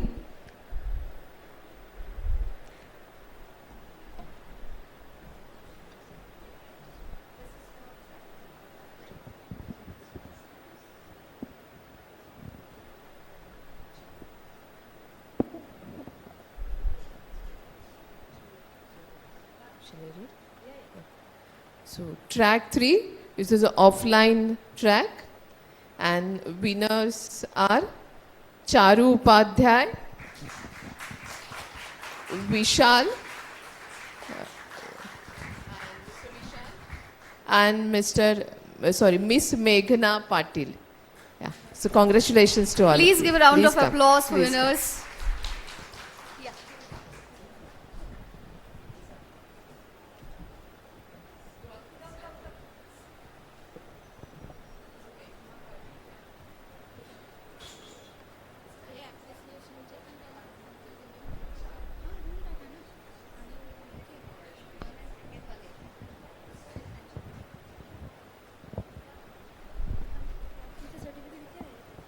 Ma'am, sorry, this is.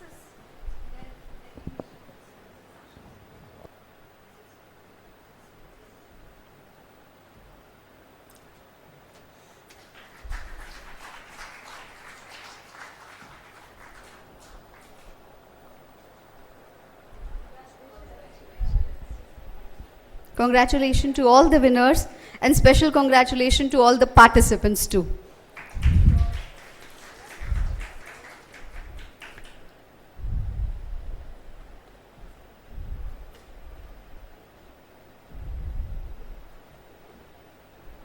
As every successful event is the result of collective efforts, shared commitment, so it is time to express our heartfelt gratitude to everyone who contributed to the success of PATHH 2026. May I invite Professor Stanley Sandmere to present vote of thanks.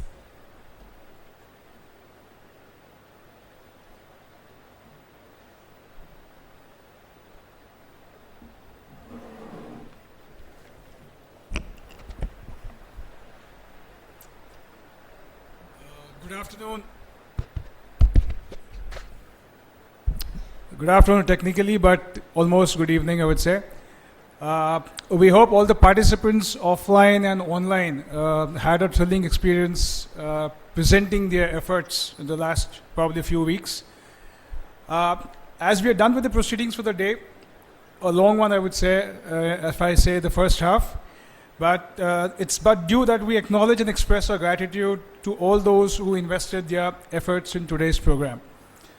To begin with, we thank our institutions, SVMAR and SVMAR PGDM, for hosting the conference, and the chairman of the institutions, Brother Alphonse Tessimony, for his steadfast guidance and support to research as a knowledge-seeking process. We place on record our gratitude to our chief guest, Professor Dr. Mariyappan Bhutia, Professor and Chairperson at the Center for Hospital Management and Dean School of Health Systems Studies and Student Affairs at the Tata Institute of Social Sciences, for gracing the conference with his prestigious presence. We also appreciate the meaningful insights he shared with us during his address. We also appreciate the presence of Reverend Brother T.V. George, Chairman SVMAR PGDM, for sharing his insightful reflection on the crossroads at which humanity finds itself today in relation to adoption of AI. We also thank Brother George Whitus, Brother Benny Paul, and Brother Albin Tete for encouraging our participants by their presence here. We now place on record our appreciation to all our panelists and judges, the most important part of the entire gathering, the people who were supposed to evaluate and appreciate the work put in by our participants. To begin with, Mr. Ritesh Shah, VP and Head Farm Digital Center from M&M, Mr. Ravindra Dhiman, Assistant Professor, Center for Water Policy and Governance from the School of Habitat Studies, again TIS, Ms. Cheryl Neres Pereira, co-founder, Coatskin and founder of the Sapphire Academy, Professor Dr. Sangeeta Pawar, Professor and former Head, Department of Commerce, University of Mumbai, Professor Ritesh Kumar, Associate Professor of Human Resource Management from Father C. Roderick's Institute of Management Studies, Mumbai, Professor Dr. Purnima Sangle, Professor from IIM Mumbai, Dr. Sulba Rao Rane, Director, SVMAR PGDM, Dr. Smita J. Sudasan, Associate Professor, SVMAR, Dr. Natika Poddar, Associate Professor, SVMAR. A big thanks goes to all of you for your patient and meaningful evaluation and judgment of the papers that were presented today. Also to our panelists for their sharing their valuable insights on the trade-offs involved between AI adoption and extraction of resources from Mother Nature. So that was a very insightful discussion we had on the panel. We appreciate you sharing your insights to the audience. Given this, I think we should call for a round of applause for all our panelists and judges. Can we have that, please? Going further, we appreciate Dr. A.P. Jayaraman, President, STEAM Academy and Principal Scientific Advisor, Nehru Group of Institutions, his presence here, and thank him for his insightful valedictory address. We thank you, sir, especially for highlighting the fact that scientific research should always have the concern for human life as its forefront filter. And thereby, by default, going for, in the same line, ethics in adoption of AI becomes of paramount importance. Thank you, sir. We thank our dear directors, Dr. Shalini Sinha, Director SFIMAR, and Dr. Sulva Rao Rane, Director PGDM, and Dr. G. Ramesh, Deputy Director SFIMAR and HOD MMS, for their continuous guidance and support in all the events that we have at SFIMAR. We also now place on record the meticulous efforts of the conveners, namely Dr. Sanchita Banerjee and Dr. Monali Sharma, and our co-conveners, Dr. Anand Upadhyay and Professor Sujata Salvi, along with all the other faculty members, the invisible hands, from SFIMAR MMS, SFIMAR BMS, and SFIMAR PGDM that supported the ideation and execution of the conference proceedings in all the tracks in action today. We now appreciate and acknowledge the meaningful contributions from all the other peripheral teams, without which I think no event is complete in terms of its meticulous execution. Namely, the administration team, the library team, the maintenance team, the housekeeping and security staff, the social media team, the photography and videography team that captures the memories for us, and the IT and sound system team that basically gives us the decibels at our best hearing capabilities. We also thank our students now, not forgetting our students. We have quite a few of them out here. Many of them on their summer internships, but took their time off to support the event and be present here. And of course, one shining example being a participant and being appreciated for what she presented. We thank our students for all these three institutions, PGDM, MMS, SFIMAR, PGDM, SFIMAR, and BMS for their energetic support. Last but not the least, we thank all our participants, online and offline, for the efforts they invested in drafting the papers and presenting them well today. We look forward to your repeat performance and extend an invitation to you right now here to be part of the next year, that is PATHH 2027. Please do come back and present your papers. We really feel appreciative about the efforts that you put in. We also thank those who we did not mention, unintentionally of course, but have directly or indirectly supported the conference. That sums up the word of thanks. Long day. So thank you all once again for being here, and God bless us all.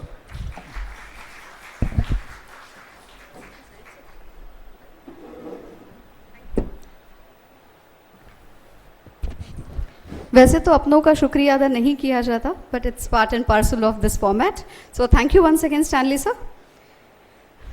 One announcement: all offline participants who are here, who are present, kindly collect your certificates from convener of this event. As we bring PATHH 2026 to close, may I request everyone to kindly rise for the national anthem.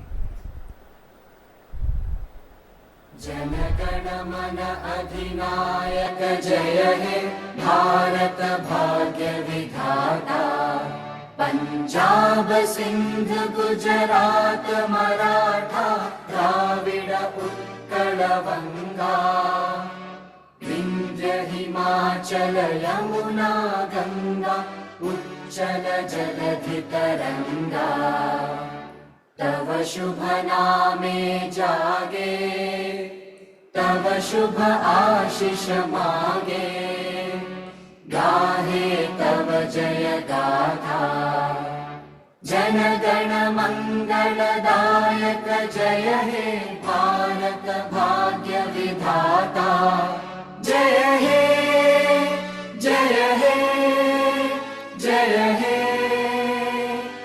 जय जय जय जय हे. Thank you everyone. On behalf of St. Francis Institute of Management and Research, we sincerely thank you, our distinguished guests, dignitaries, judges, researchers, faculty members, student, industry expert, participant for making PATHH 2026 a memorable one. I request you all to come forward for group photograph.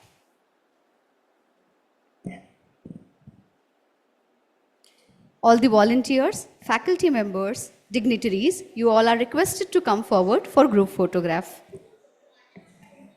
And all the participants too.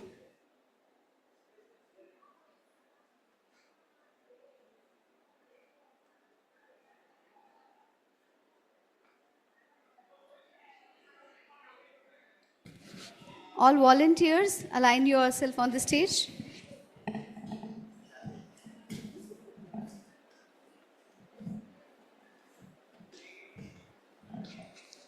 जिनकी height छोटी है उनको आगे खड़ा कर दो, जिनकी height बड़ी है थोड़े से पीछे हो जाओ.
फिट कर लो खुद को कहीं पे तो